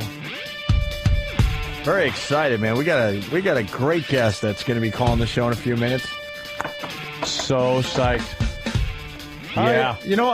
Thank you, Tim H. from Columbus. He writes, nice song, Opie. Did you steal it from a Nike commercial or something? Wink, wink. Anyone else see the new Nike commercial using Ecstasy of Gold? Really? Oh, yeah, I did, actually. Look, we admitted we stole it from Metallica. Jimmy and I saw Metallica in Jersey. That was the first time I saw them open up a show with the Ecstasy of Gold. They show the video, though, and man, if you can't get pumped for the show after seeing that, holy shit. And I think they start playing along backstage a little bit. So great. Just amazing. And we openly said that's where we got it from. But now Nike's using it in their latest ad. Oh, boy, how excited are you for our first guest, Jimmy? Is he on now? Hopefully. Is that him? All right, hold on a minute. We're going to be talking to Daniel Marr. Daniel Marr.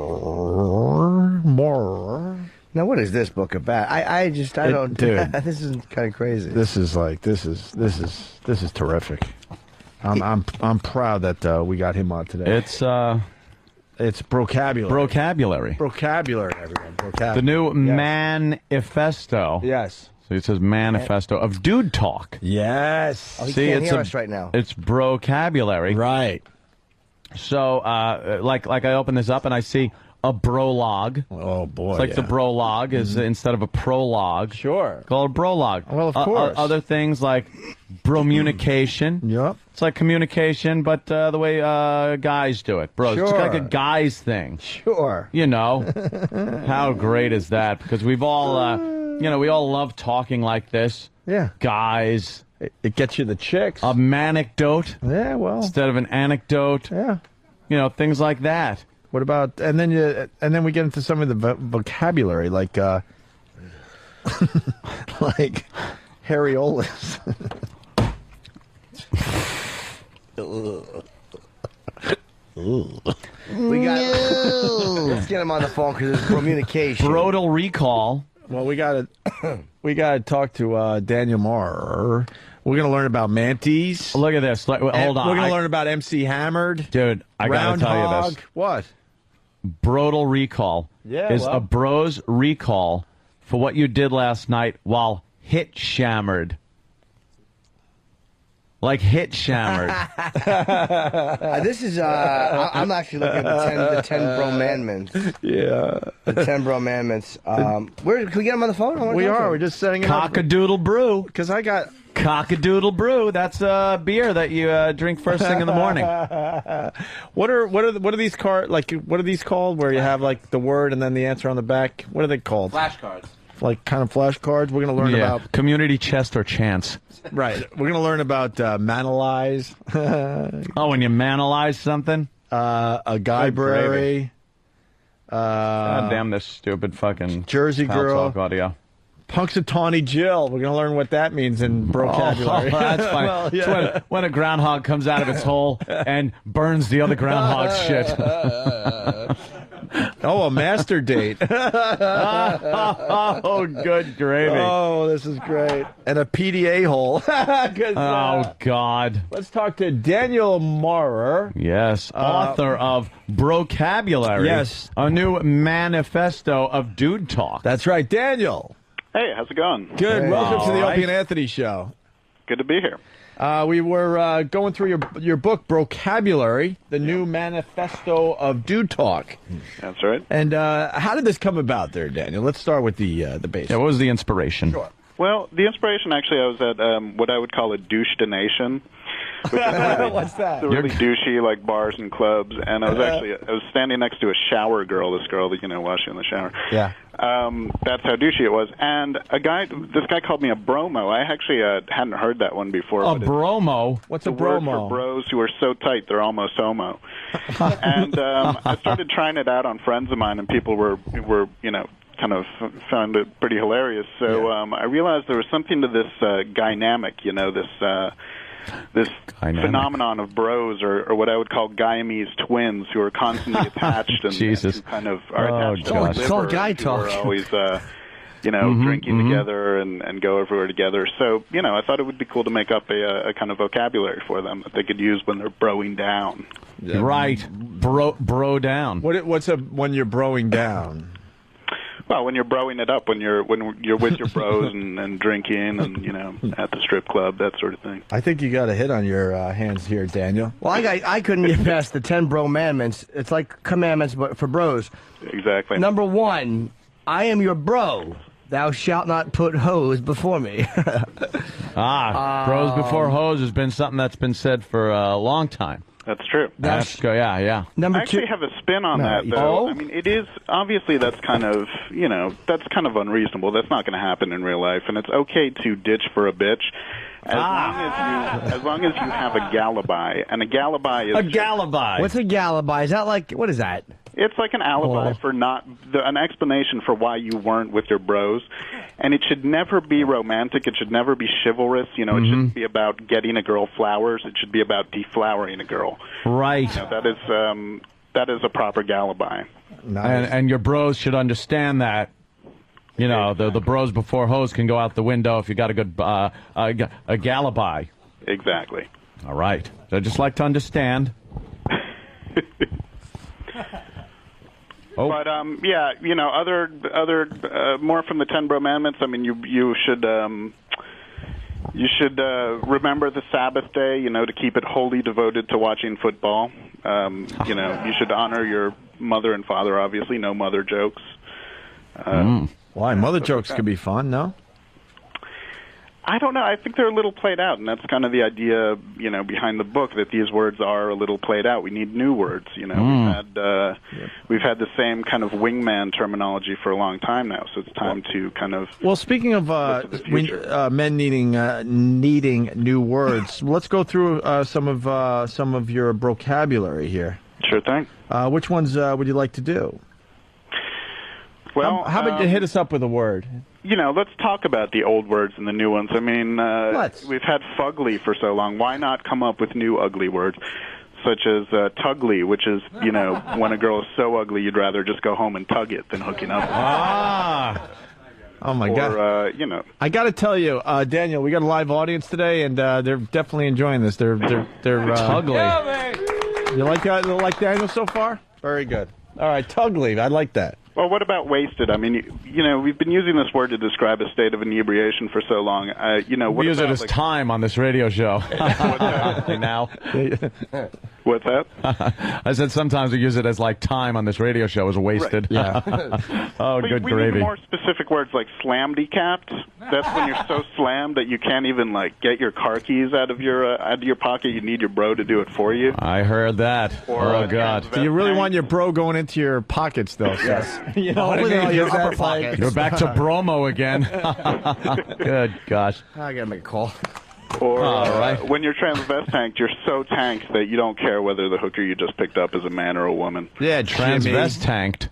Some people don't need to be drunk to do that. Jimmy would be able to talk about that, but he's got business to do. He's a very busy man, Jimmy. Yeah.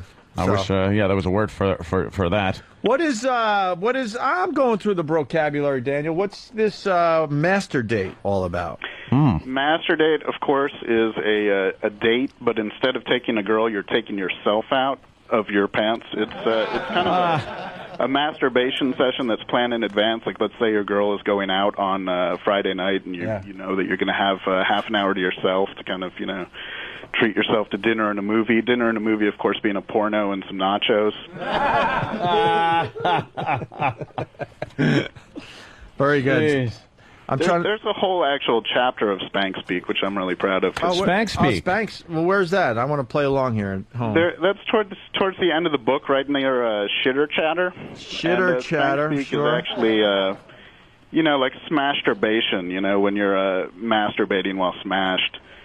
Which can often lead to a jack out, which is when you black out while you're jacking off. A jack out? That's kind of funny. Oh, my God. That was jacking this weekend, weren't you? Oh, my God. I was so hammered. I was, I passed out, right. dick in hand. Yeah. Yeah, wasn't mine. Wait a minute.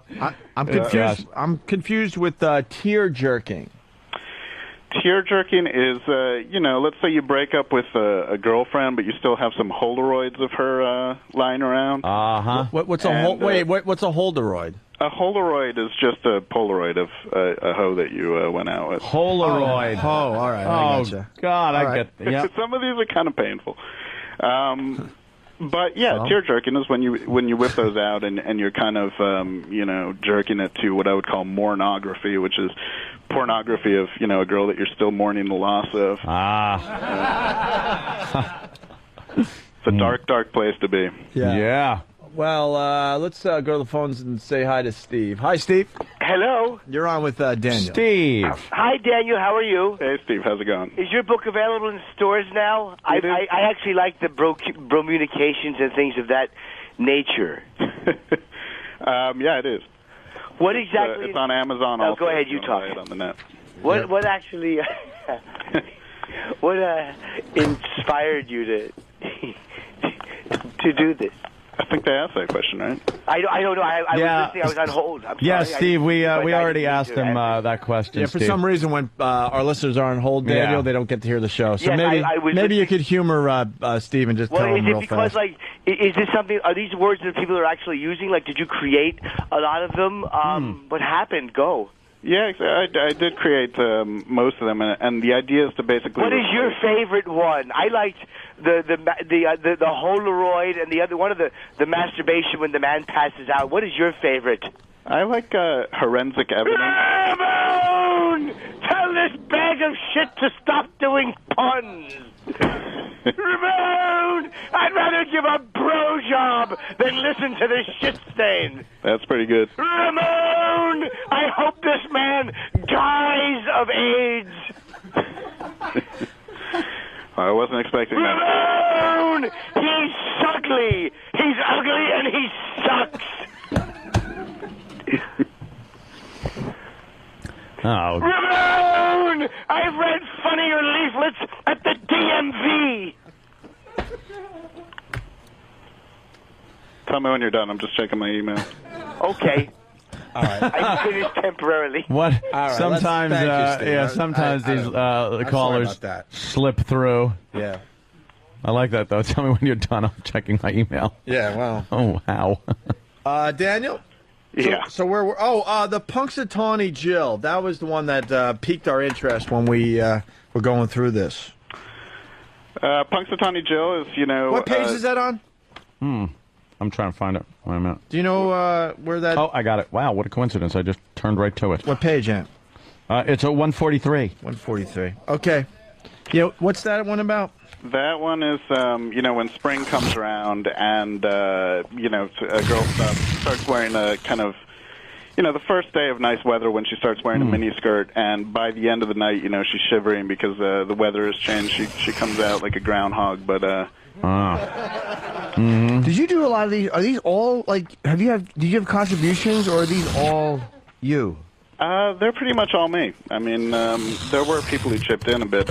My brother actually was pretty good. He's the one who came up with forensic evidence, which is when you wake up and your apartment looks like a crime scene because there's panties strewn all over the place, bras. There's evidence that you were a whoring the night before. What do you call your brother? That would be a hard thing to come up with. Bro. He's my true bro. He's my flesh and blood. Yeah, but I mean, what do you call your brother in bro speak like that? In Brocabulary. The bro of all bros. Just a bro, yeah. Hey, has anyone ever told you that you sound exactly like Kevin Smith? Oh, my God, he does. The voice actually is very similar. Yeah, do you know that?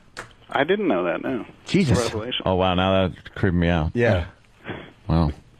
I like this. You got a whole thing here. It's like I like the it's like activities she wants to butt in on why you aren't having it and your excuse. Like activities she wants to butt in on watching the game, which everyone's had to deal with. You're trying to watch the game and she's got to put her face in there. Why you aren't having it? Because she'll be like an annoying 2-year-old asking, Daddy, what's a touchdown? What's a fumble? What's a pigskin? Oh, Uncle Paul. Yeah. And your excuse is you're superstitious for 20 years. You haven't let anyone whose first name starts with whatever her initial is watch the game with you because it jinxes the team. Yeah. This includes your mom. Sorry, babe, I know it's crazy, but that's just the way it is. But when my team wins, I'll buy you a milkshake. For the woman or for the kid? That's an example of a jersey girl, which is a girl who doesn't really follow football. She just wears the jersey just to kind of bro along with her boyfriend. Oh, I like that because I was just at a hockey game, and you see those chicks. Yeah, they're irritating. They're just like the quarterback, you know. They're the ones who love. Well, that's why they came up with the pink version of the jersey, so the chicks could wear the pink. Yeah, and the hats and all that shit. You know. What's a man-tee? Man-tees are panties that you would wear after hooking up with a girl when you're you know, don't have fresh tidy whities at your disposal. And that's an example of a word that, you know, I kind of made it a mix of things that guys actually do and that guys would never do in a million years, not sober anyway. Yeah. Just to kind of keep the girls guessing, you know, women who read the book, I think their reaction a lot of the times is, do guys actually do this stuff? Right. And, you know, they need to kind of figure that out with their boyfriend. How come you have guy dolls, acceptable guy dolls, and false guy dolls? Those are guidles. Oh, like idols with a guy. idolize. Oh, I see. I get it. What does that mean? You know, guys that you look up to, your heroes. You know, like Brad Pitt and like, stuff. Chuck Norris. You know. Well, acceptable. Like you guys kind of compare and contrast. Hockey players are acceptable. Mm-hmm. Ice skaters are not. Yeah. Hard drinkers like Bukowski are acceptable. Sure. Deep thinkers like Plato are not. Scott Peterson's acceptable. Mm-hmm. Nice husbands are not. Jake LaMotta's way of problem solving is acceptable. Talking things out or not. Do you know any lines from Do you know any Silent Bob lines? You asking me? Yeah. No. Is this Kevin Smith? No, he does sound like Kevin, but it's not Kevin. How do you know? Because I'm reading this. It's not Kevin. No one else has told you you sound just like Kevin Smith? I've never heard that, no. Are you doing like a Seinfeld when Seinfeld put out a book but it wasn't under Seinfeld's name, but then everyone found out it was Seinfeld? Did he really do that like Stephen King with Richard Bachman? Yeah, a little of that, right. How long did it take you to actually to write this? It's hard to say. It didn't take, you know, it took about a year. That's it? Wow. It took about a year. There was a lot of procrastination involved. What's procrastination? It's obviously that's actually more wordplay, but that's very clever because a lot of us, we have things to do, but we end up spending time jerking off instead. Procrastination. Absolutely. It's fucking mind-boggling. Right, Jimmy can relate to that. I can. What's a pseudonym? A pseudonym is, you know, like McLovin. It's your pseudonym that refers, you know, guys never call each other by their real names, so, you know. No. Yeah, that's true. You gotta have a pseudonym. You also have a brudonym, like What's your you know, pseudonym? Abraham Drinkin, who makes a inebriation proclamation. 4 whores and better than the real one. Yeah, exactly. What is your pseudonym? I go by Danimal. Danimal. Yo, the nice. Danimal. I also had a career as a competitive eater, and I was referred to as the Fly because I was on food like a fly. They called me that when a dominatrix shit in my mouth. Well, you know, it happens. Danimal. Jim, what's your manly name? What's that? Do you have a Danimal name? No, I never had one. I really. Really? Yeah, I would love to have Can you give one to Jim? Can you work off the name Jim? Is it always off the name, or is it also off behavior? Yeah, that's good. It's question. usually off behavior. That's the brudonym would be like, you know, your behavior while you're drinking. You know. Oh wow. If you're Jimicide, you know, you could be like Saddam Hussein or. I want to be Anthbrony. That's kind of cool, right? I could be like, hey, Anthbrony. I'm Bagless Jimmy. Ah, that's a good one. Yeah, the thing with a name like Jim, I mean, it's pretty manly to begin with. So yeah. You spell it G-Y-M. Your Jims or your Jim the Joes. Shim. You can only go down from there, like Jimmy or Joey or I sometimes I like to go to the Jimmynasium. Yeah, Jimmynasium would be good for you. That's nice. Manly. See, that's why we're not writing the book, and Daniel is. Our stuff is lame compared to this. Guybernation, we did that one, right? Hibernation is when you shut yourself in. You don't, maybe you've bro-deed, you've overdosed on your bros, and you just kind of go into pump your stomach. Rod Stewart bro-deed. Robert Reed. Yeah, they all did, sure. Wow, this is pretty good stuff. The cup grade, what's the cup grade? Cup grade is when you're dating, a B cup, and you cup grade to another. She turns 15 and a C cup or a D cup. Oh yeah. Oh, and you get a chick. I actually like chicks with smaller tits, though. Yeah. To be honest with you, Yeah. I mean, I guess they're much better shaped. They are, and much firmer. Easier to bite. Right. Yeah. Well, I'll tell you, there's a whole chapter on tidiosyncrasies. Tidiosyncrasies? How did we not know? What page is that on? You got the scariolas, which are areolas. Scariola. So big, they're scary. See, I actually like that. I like a big brown one. Yeah. Do you? I want it to look like someone mushed diarrhea on their tits. Dude, I'm so with you on that one. What I like are the gripples, which are the grip. Wow, what's the gripples? Baby could grip. Oh, I like that. Oh, yeah. I like the thing that's gripping.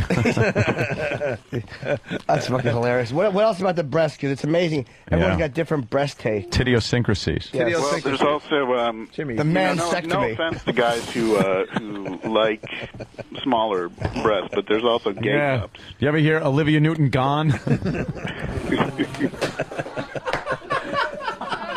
Oh, we're talking about tidiosyncrasies, of course. Oh, just having some fun. Good gravy. Hello? Yeah. Yeah. Tidiosyncrasies. Idiosyncrasies. We're just trying to come up with our own, just to have some fun with this. There go the floodgates. What were you saying about something? What was the one you said just before that? The one for a guy who likes a smaller breast is a gay cup, which is egg cups that are so small they make you feel gay. There's nothing there, right? Yeah. Those are a little rough. Christina flat as a plate.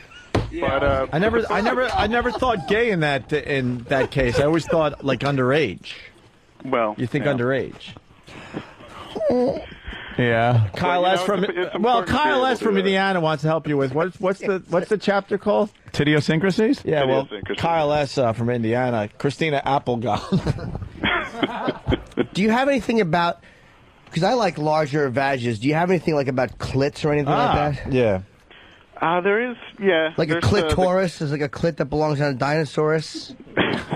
Nice. That's pretty good. Because Jimmy likes the big ones. He likes the big ones. Yeah. Yeah. Anything like an elephant trunk. There's like the clitiot who doesn't know his way around. The pussy? A clitiot. I like that. All right. I like that. God, you have a million of them. You have anything? I guess there would be clitiosyncrasies. Maybe I'll save that for the. When you're not filming movies. You should write something about like the smell under the hood. Hey, you got anything on the shitter? There's an entire chapter of shitter chatter. Oh, shitter chatter. Exactly. Shitter chatter. Chatter. Okay. That's not too much like shitter chatter. That's like when you overpopulate the bowl. When the bowl is overpopulated. When she says she hasn't taken a suppository and she has. The next thing you know, it's all over your chest. And then you got to pay her. Believe me, she's not even the Russian that was in the ad. Like, excuse me, madam, you put wet hay on my chest. Ma'am, someone spilled goulash on my chest. I'm paying for a solid log here.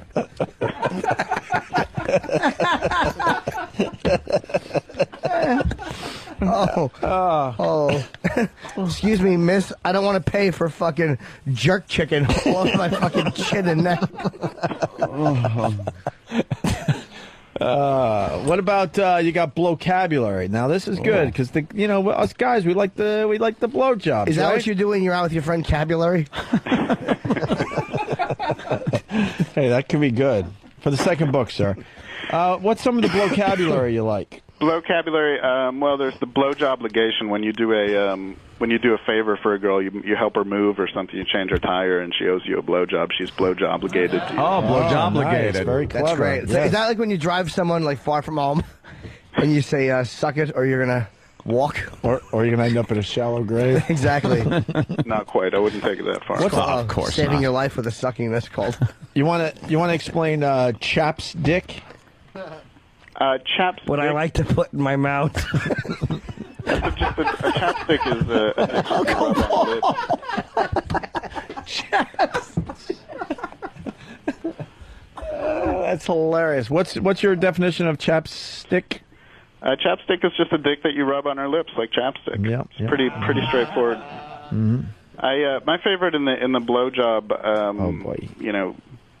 chapter is Maxell. When you're like the Maxell guy, the Maxell cassette guy who is leaning back in a leather chair. Yeah. Right. How old are you? Yeah. What are you getting blown away? I always thought that, like, when a guy was... what's the point of that one? Is, like, that she's queefing on you and your hair's blowing back?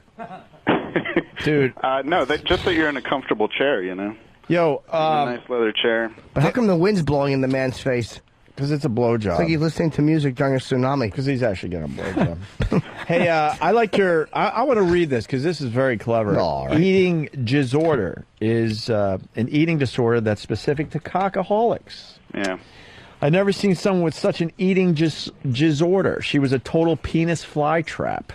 Jesus. Oh, they like that one. Did you reread this and go back over and find ones you missed? Like, yeah. If you would write one, would you go back over and like have somebody reread it and go, well, look, you could change this word, you could change that word? Like, how many passes through did you do? Yeah. Seriously. Yeah, I did. Right. With any manuscript, you reread it, you add some more words. Right. It did get very pun heavy, which is why it might be described as punishment. Oh, nice. There's no avoiding puns if you're doing guy talk. It's a crucial element. True. You got a lot. Grape. Man. I like. Why would bros care about a boomer wang? Oh, that's going. You've never watched porn and seen a dick that was exactly like you. That's a doppelwanger. But a boomerwang, the boomerwang is like I think that's in the spank speak chapter. It's just a curved penis. There needs to be a word for it. Mm-hmm. Yeah. I like this one, catheter. Yeah, we're all going. Someone through the who is book a here. worse than a pain in the ass, they're a pain in the dick. Yeah. You could also call them penile cancer. Mm-hmm. Wait, there's cracktivities? What's cracktivities?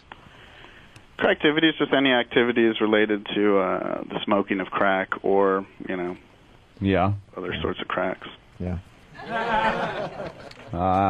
What's a give yourself a grinspection?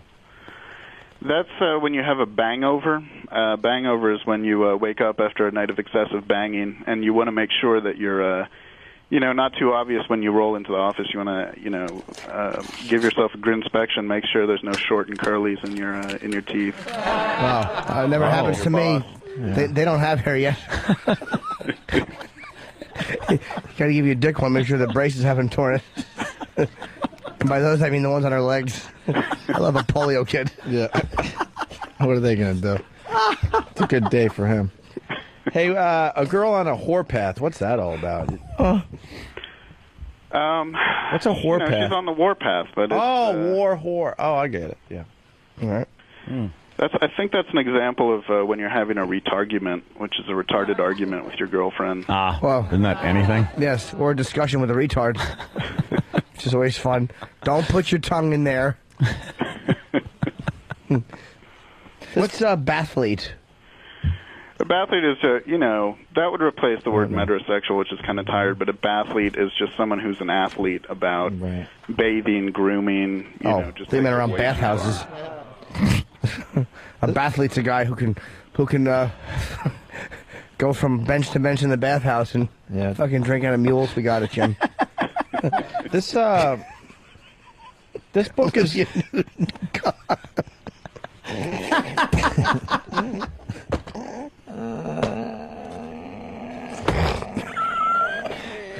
Always goes there. I know. Oh, shit. Christina Apple-less. She ain't got no apples. Sorry, sir. We laugh at ourselves really, a lot. Yeah, the book really should be more of like a Wikipedia thing where people can tweak entries and kind of make their own. Yeah. You got a website, do you? Drill pill. What's a drill pill? Yeah. That's probably like Viagra or something, right? Like Viagra. Yeah. If you're, see, I went with Flintstone's chewable. If you're about to commit Viagravated assault, you definitely. Viagravated assault. That's kind of like aggravated assault, but with your dick out and a hammer. Right.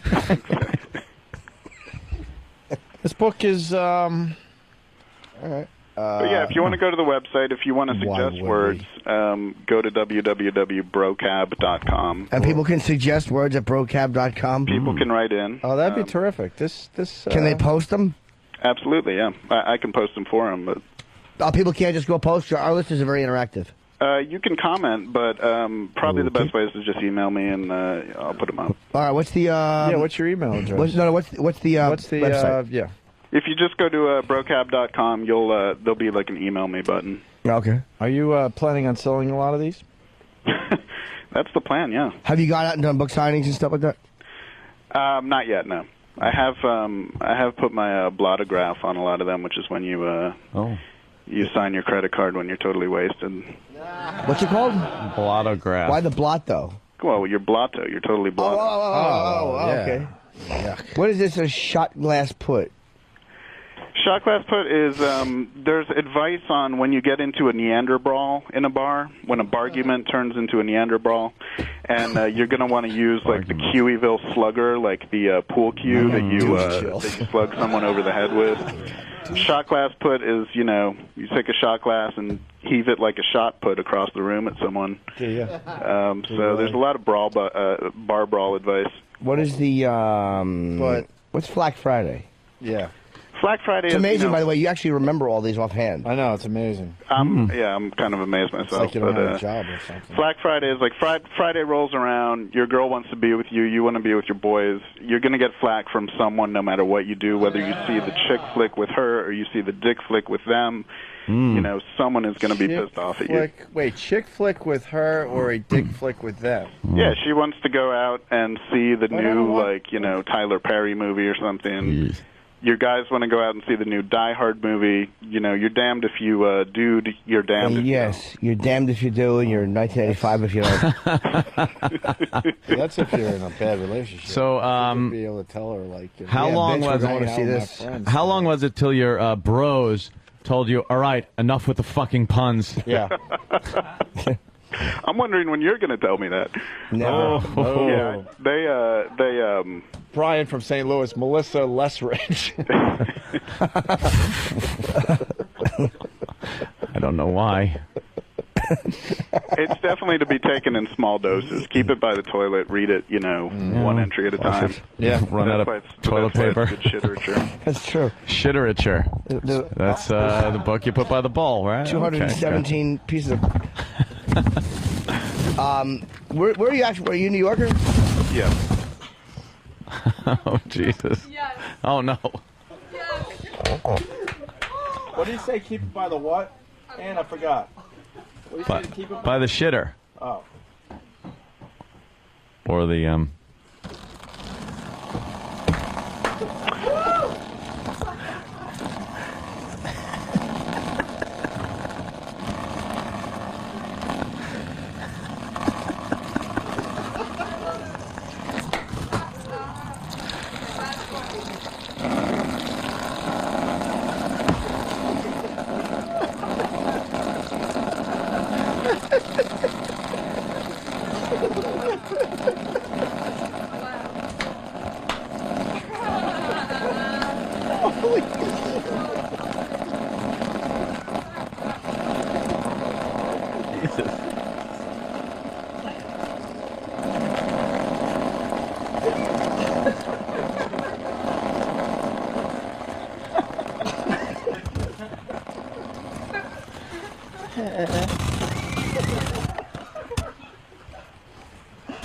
Wait for it.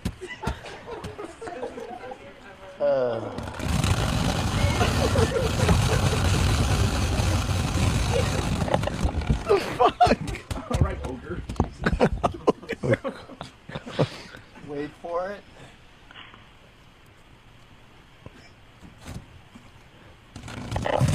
Of course. I've never seen anybody. Jesus. What'd you have for breakfast? A sponge?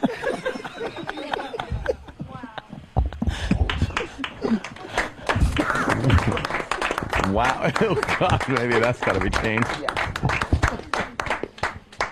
Wow. Okay, so it's Brocabulary. Yeah.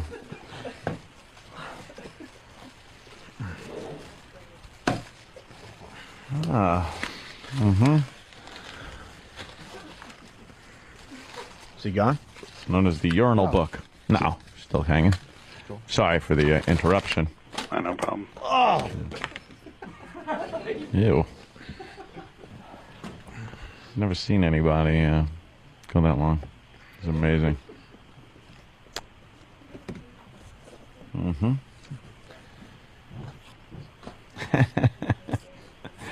All right. So, what's a slurchus? Slurchus is, when you're at the bar, you're making. Go away. Jesus. Oh, God. A book is fun while you're in a bookstore and you browse it for 30 seconds while your chick's buying a book or something. Oh, my God. How do you piss for so long? Amazing. You're fucking holding that in since last year? Jesus. That's probably what's wrong with your shoulder. You're holding piss all the way up to it. Piss. Oh.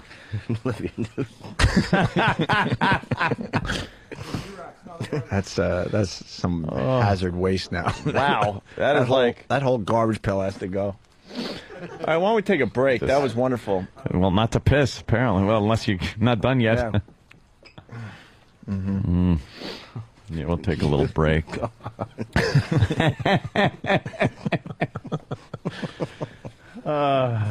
a jerk.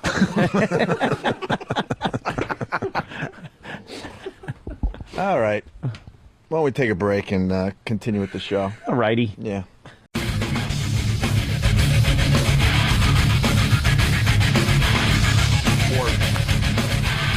All right, we're back with the show. We're trying to figure out what the fuck's wrong with Joe Biden. He's speaking live on TV, and he's got like hair plugs that he didn't go for the what? He ran out of money or something? He's one of those guys that ran out of money, right? No, that looks like he went with hair plugs, which bro plugs. Bro plugs. Oh, hair bros. Hair bros. Yeah, it doesn't even have to make sense. Yeah, there you go. I like how you turned his book into a urinal cake book. What did someone said? I turned his book into the yellow pages. The yellow pages. Whoever you were. Yeah. Great line. You took a bro-vis on it. Wow. Well, I was going to try to work off boredom. Broedom. I was broedom. That's when your bro is sucking on your scrotum, though. Yeah. I'm giving you some broedom. Teabagging your bro. Yeah, as what? The Broman war helmet. It's when you lay your balls on your bro's fucking the bridge of his nose. The bridge of his bros. What's teabagging your bro called? That's T-brogue. No. What? It's called gay. It's called fucking gay. Should have known that. Yeah, Biden looks like he went with like the old school hair plugs where they took like a cookie cutter and like cut big fucking rings out of your head and then put them in the front. And then he just combs that over. Like he's got a comb over and plugs. Well, you got to comb it all the way to the back. Well, that's what but he can't. It doesn't look like he could grow it that long. So he's got like a 4-inch part on one side, and then the back is showing. Yeah. And then he got his eyes done. Like you said, he got an eye job or something? He looks like a newborn puppy. You know when a newborn puppy, it's all wet and everything is slicked back? Slicked back. The face and everything because it just squished through the cunt of the dog. The doggy cunt. He looks like he's wearing a Pharaoh helmet. he just He looks like the meanest son of a bitch. I bet you he hates women. Yeah. You can only hope. He's a woman. He looks like a meanie. He just looks like either the dean of boys at a school or that fucking supervisor at work that just is constantly bitching at you. He wants to be the vice president. Yes, right but he on. can't be. You think he has bad breath? Because he looks like he has dentures and stuff that he probably So doesn't you think clean it's out like coffee and cigarettes or something? And then his eyes don't close because he had eye work. And then he's got the chicken He's got neck. the chicken neck coming out the waddle. Coming out the top of his tie. Yeah. Those suits, old men, when they got to wear that suit, it just pushes everything up above the tie and collar. Yeah. It's the big thing. It's actually his navel. Hey, before we move on to our next bit, because we just go from bit to bit to bit around Yes, here. we do. Yeah.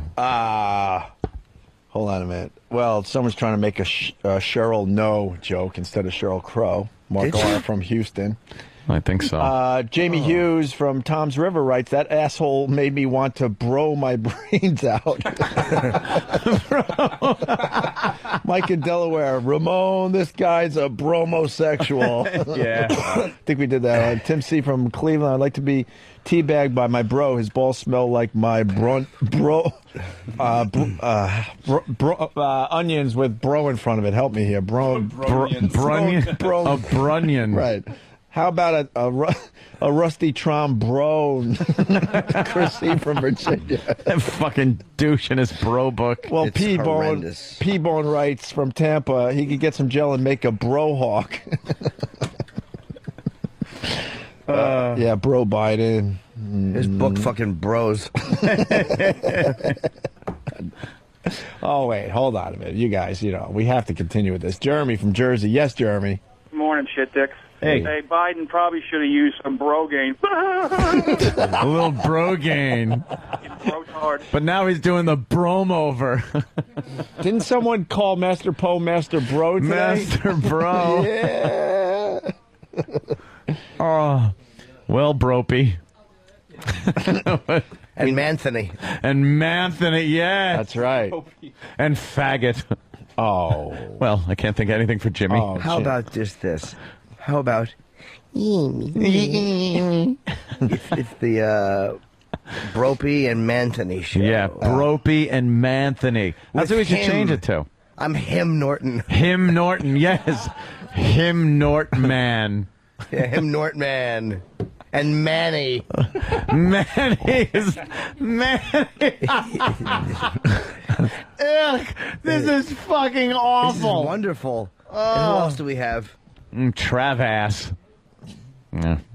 All right, you want to do a little pendulum or what? Oh, yeah, please. We got a pendulum contest, and I think we could start playing some of the entries. Give me the hook to pendulum, please. Love it.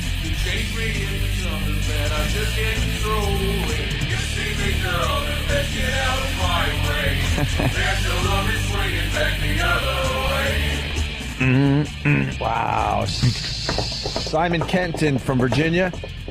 I like to bro the bro boat out into Brodesto Bay. wait, just updated. Fuck. Hold on a minute. Brodesto Bay and dump that bromo brover the side of the broat. If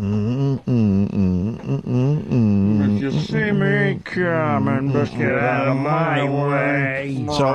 So we're looking for interpretations of that song, not necessarily covers, right? We want a lot of different versions of Pendulum. Yeah. Right. At least one good one if we can possibly get it. We're hoping.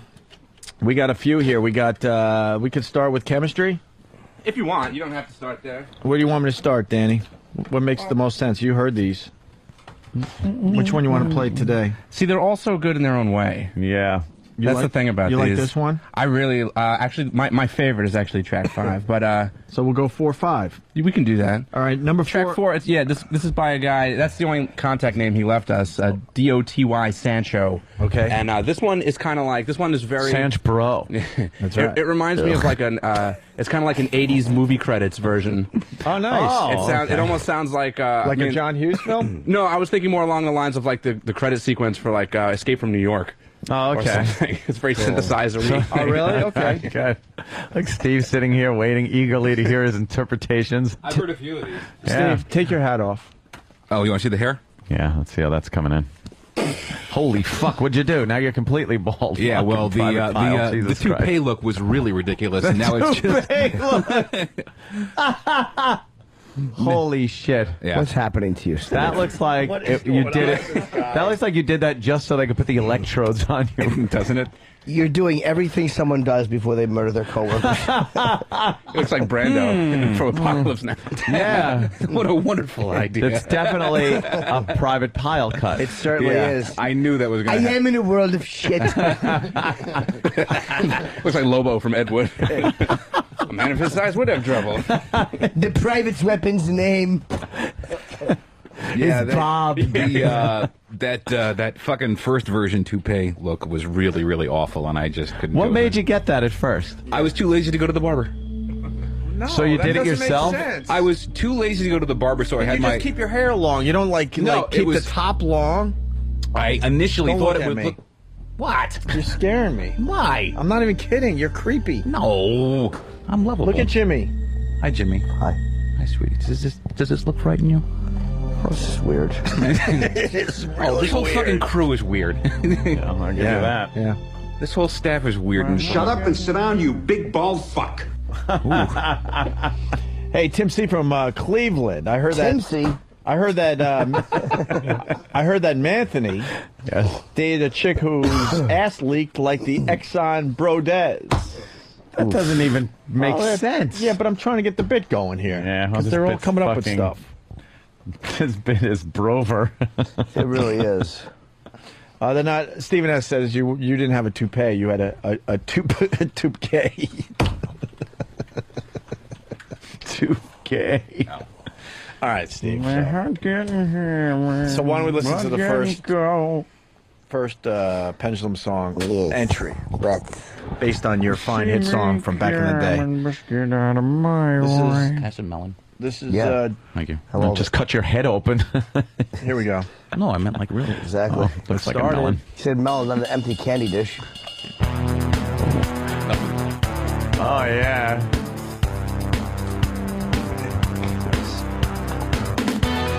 I'm Snake Plissken, better get out of my way. Or like the beginning of like They Live or something. Yeah.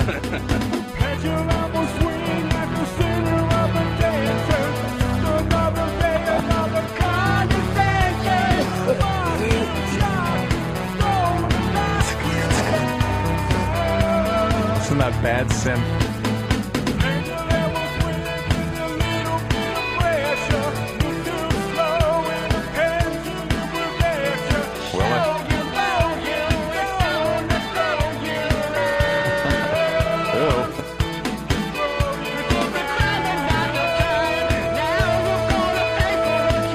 I guess they had one good mic.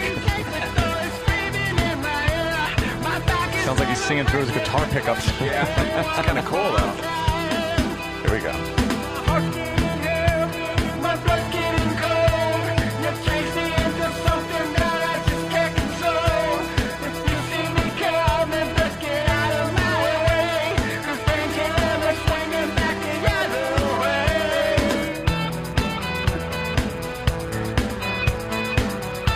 Derek has Escape from New York queued up. That sounds like every John Carpenter theme ever written. Yeah. Here, listen to this. Yes. Yeah. Danny, you nailed it. Yeah, that's totally it. Yeah. It's a damn good theme song, though. My heart's getting heavy. That's really it. Bad synthesizer. Listen to that crap. You don't like this? No. You know what's funny? John Carpenter did a lot of his own tunes. Yeah, like, he was wrote- really he was wrote really them. into a lot of his music, and like this is, I think, one of his compositions. I like this. The Not Halloween quite theme Robert was, Rodriguez. That's a great. Halloween theme was John Carpenter's. That's great. Yeah.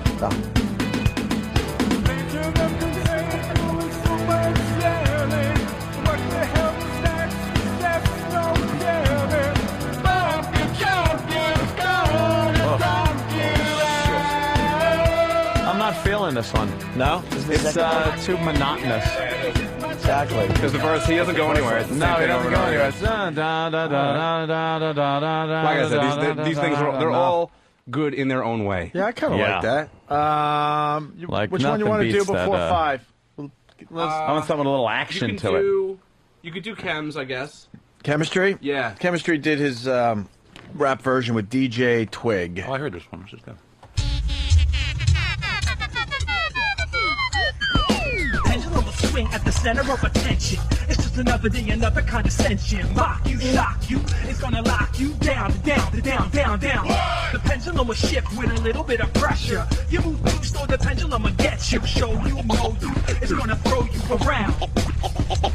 You did the crime, not the time. Now you gotta pay for what you done, you better run. I handle like a tinkle of you screaming in my ear. My back is gonna break if you push me one more time. You got it. My heart's getting heavy, my blood's getting cold. It changes me into something I just can't control. If you see me coming, best get out of my way. Cause the pendulum is swinging back the other way. The pendulum can take only so much yelling. So what do you do next? There's no telling. Bump you, jump you, it's gonna dump you out. You got it. The pendulum will break under too much tension.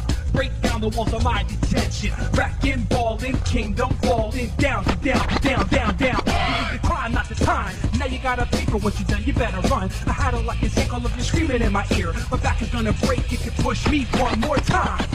My heart's getting heavy, my blood's getting cold. You treat me into something that I just can't control. If you see me coming, just get out of my way. Cause the pendulum is swinging back the other way. My heart's getting heavy, my blood's getting cold. Damn, Chemistry with his version of Pendulum. Yeah. All right. That was Steve the Bear.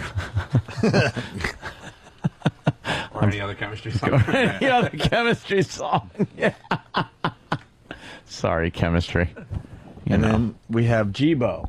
Is he doing a rap thing too? Yeah, this is another hip hop one, and I mean I know Kem's been a soldier over the years, but I really got to give it to Gibo on this one. I think he takes the hip hop thing, and he made it work really well. Bro, enough of the bro shit.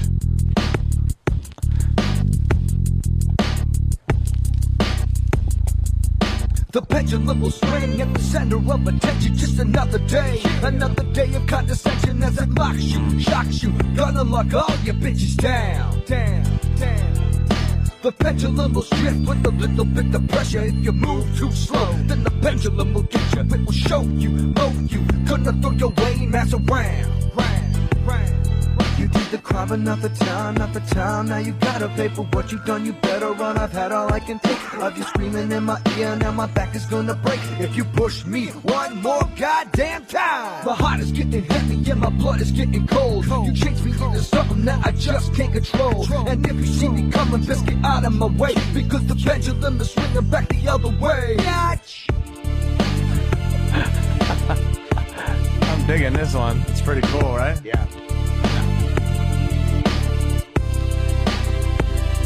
Hey yo, the pendulum can take only so much yelling. What he'll do next, you know there is no telling. He might bump you, jump you, gonna dump your fat ass out. The pendulum will break under too much tension, breaking down the walls of my detention. Wrecking, falling, kingdom falling down. You did the crime, another town. Now you gotta pay for what you done. You better run. I've had all I can take of you screaming in my ear. Now my back is gonna break if you push me one more goddamn time. My heart is getting heavy and my blood is getting cold. You change me into something that I just can't control. And if you see me coming, best get out of my way, because the pendulum is swinging back the other way.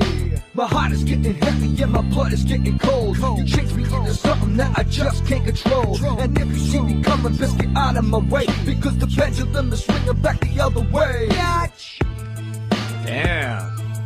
Rockstar China wants to know if this was written by a knee bro. Jesus Christ. That asshole's got us fucking saying that. That's enough of this book. Get it out of here. Jibo, right on. That's really good. Yeah, that one was pretty good. Someone said a little bit of Gangster Paradise in there. Yeah. Travis saying it sounds like a Cake song. Yeah, you remember the band Cake? You No, know, I love Cake. Yeah, like Cake. like Go in the Distance. Yeah, or something. sure. There is Back in no the day. cake. Cake's a lie. Should we play these others just in case? You can. All right, we'll play these until you guys hate them. Jamie Sweetland came up with his version of Pendulum. cover? Yeah, I don't know what he was going for here. Because, like, you'll see, the verse doesn't match the chorus at all. It sounds like... Just another day, another condescension. Mock you, shock you, gonna lock you down. Pendulum will shift with a little bit of pressure. Move too slow and the pendulum will get you. Show you, mow you, gonna throw you round. Like Molly Hatchet. You did the crime at the time. Now you're gonna think, but when you run, you better run. And all I can think of when you're screaming in my ear. Back is gonna break. You wish me one more time. My house getting heavy. My house slows it down.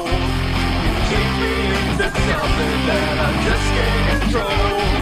You see me coming, let's get out of my way. Pendulum is swinging back the other way.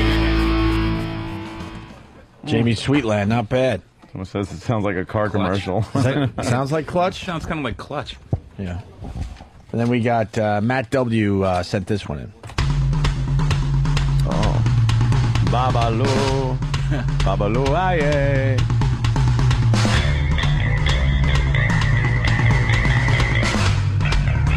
Yeah, this one's more like a straight cover. Oh, okay. We'll get to the hook at least. A little updated sound. This is the 6th version in a row that's better than the original.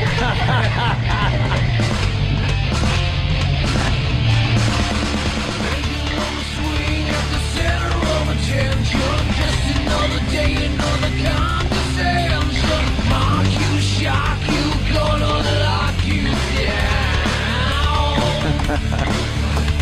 Pendulum shift with a little bit of pressure. Move too slow, the pendulum will get you. Show you, mow you, gonna throw you around.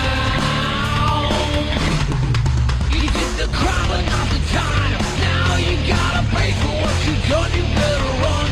I've had all I can take, all you're screaming in my ear.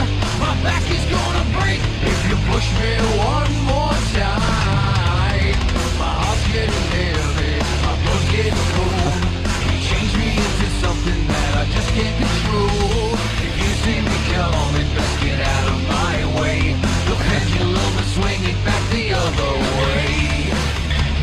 Yeah, that's not bad, huh? Just your basic updated cover kind of thing. Want to hear more? Or? No. No. I'm good. Maybe, yeah. I hate to blow like the whole wad on one day. Yeah. All right, we got one more. Ponte Paul? Pontius Pilate? Ponte Paul looks like. This is the last one for today, the pendulum contest. Uh-oh.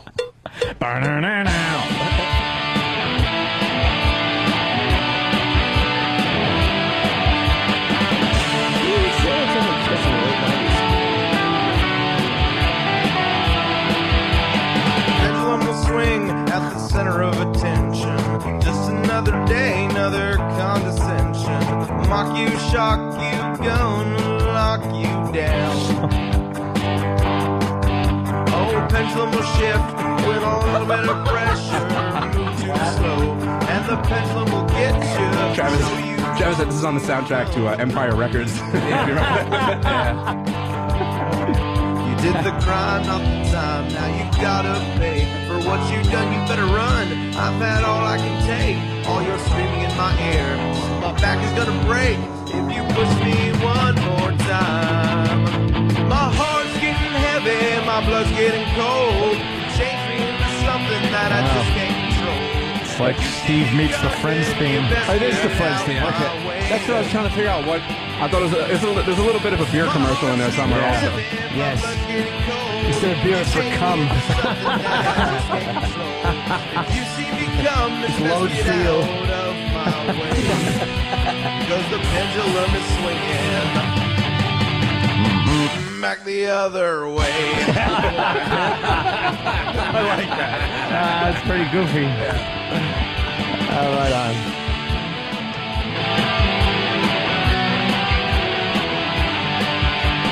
Pendulum can only take so much yelling. What he'll do next, hey, there's no telling. Bump you, chump you, gonna dump you out. Pendulum will break under too much tension, breaking down the walls of my detention, wrecking, falling, kingdom falling down. Did the crime, not the time, now you gotta pay for what you've done. You better run, I've had all I can take. All your screaming in my ear, my back is gonna break if you push me one more time. My heart's getting heavy, my blood's getting cold. Change me into something that I just can't control. If you see me coming, you best get out my way.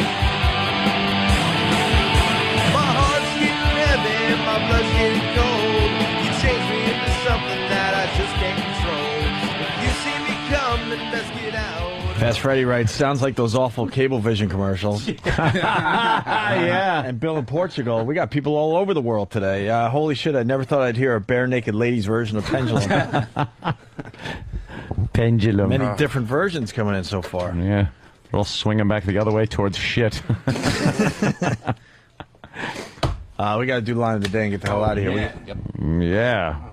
Oh, damn. We got some cross-town traffic we got to deal with today, right? Pronto. Fucking parade's gonna make fucking shit all fuck. Two runners up and one winner. Fuck. Can't you say anything but fuck? Footer, I pray someone gets famous. What? Footer. Yo, what's up, guys? Hey, man, I'm praying that this song blows up and some loophole, then Steve doesn't get a fucking dime and just say, no, I penned this song. It's mine. I penned it. Yeah, they changed it just enough that it's not, they don't have to pay Steve nothing. Yeah. That's very mean-spirited. Yes. Actually, I have a request out there. I hope he's listening. I'm sure everybody's familiar with Sleeves from the Ron and Fez show. Yes. I would love to hear Sleeves cover Pendulum or do it in his own way. Yeah. I'm a big fan of his stuff. Sleeves is good. A little cross-promoting would be nice. That's nice. Sleeves. Nice. Swings back the other way, Fez.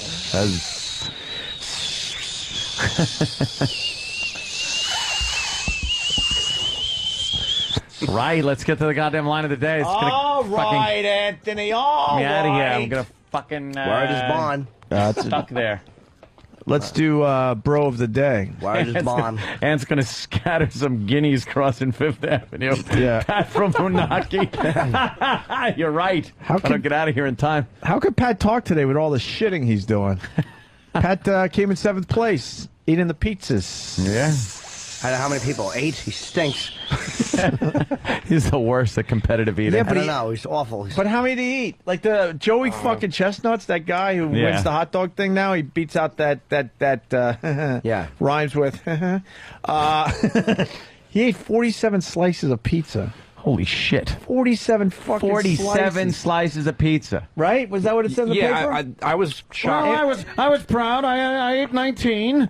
He ate 20. Pat ate, I think, Pat, help me out if you're out there. 27. 27? Yeah. Were they regular sized slices? It has to be. Or were they like they bullshit Pizza Hut slices? Because that's a huge difference. Yeah. Were they big slices, Pat? Right, Pat. Like regular ones? But Pat was in the money. I think he... What? It was small pies. Yeah, there's no way. Oh. All right. Wow. How many real fucking slices then? Probably 2. Yeah. All right, well, but Pat made like $250. All right. He's got some winnings under his belt. Cool. Congratulations to Pat. 7th place at 8 guys. Not Denver bad. Pest wants to know if there was any garlic butter saw on the pie. Yeah. What's this WebEx all about? And try to read line of the day copy with Brocabulary. Wow. Let's see how good you. Well, really I got to are. say webex.com because they don't want some kind of a fake thing. Of course. Hold mantings. Mantings. Make Premantations. Well, Jimmy, you can do this. And do it from the comfort of your brome. Of your own brome. Of your brome, right, sure. Or office. Or brofist. Brofist. Yeah. check guy out at webex.com. Yeah. 3 broners up. We got some broners. Travis noting that there is no promo code for this particular plug. No promo code. I got a broner. Anybody else have a broner out there? Yeah. Jimmy's got a broner. That's when you get a boner when only bros are in the room. Yeah. Oh, because you were taking, what was the thing for the pills? He had one for that too. See, we weren't paying attention. Well, we got the book. We can go through Who it. cares? Line of the day. Runner-up line of the day. Here's the first. Have they ever made a bad kids movie? Seriously, where kids in the theater just booing and then leaving the theater? Boo. Yeah, that'll meet you in the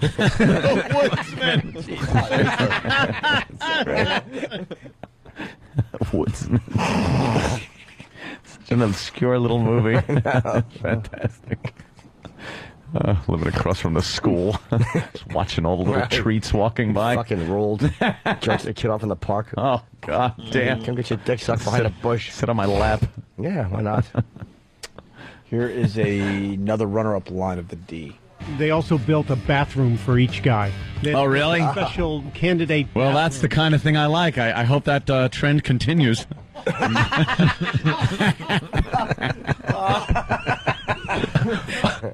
Nice. Taking it right back to the 50s. Yeah. The last runner-up line of the day. His lead is bigger.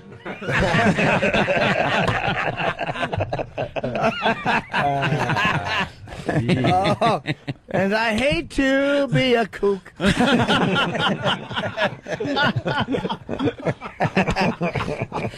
The election will be soon. We sure love laughing at racism. Sure we do. Can you guys, for Jocktober, please play the kitten in the basket bit? That rolled. When was that again? A while ago. I don't remember.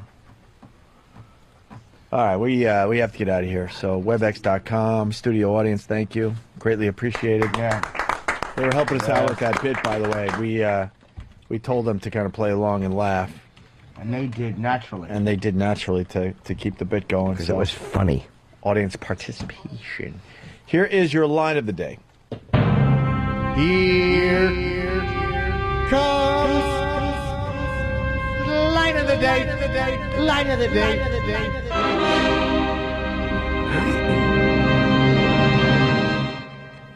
No offense to guys who like smaller breasts, but there's also gay cups. You ever hear Olivia Newton-John?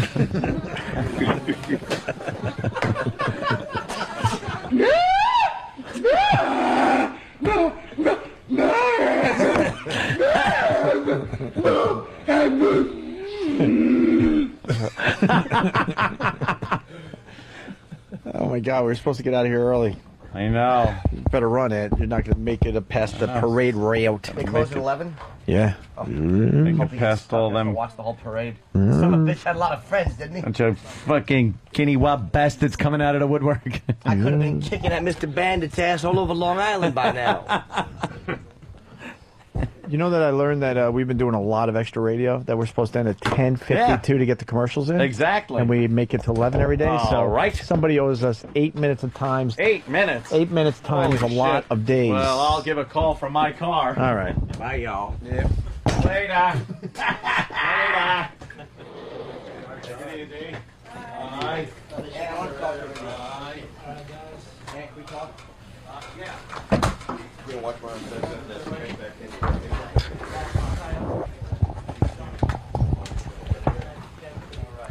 Now that the dead weight is gone, let's continue until noon. Finally.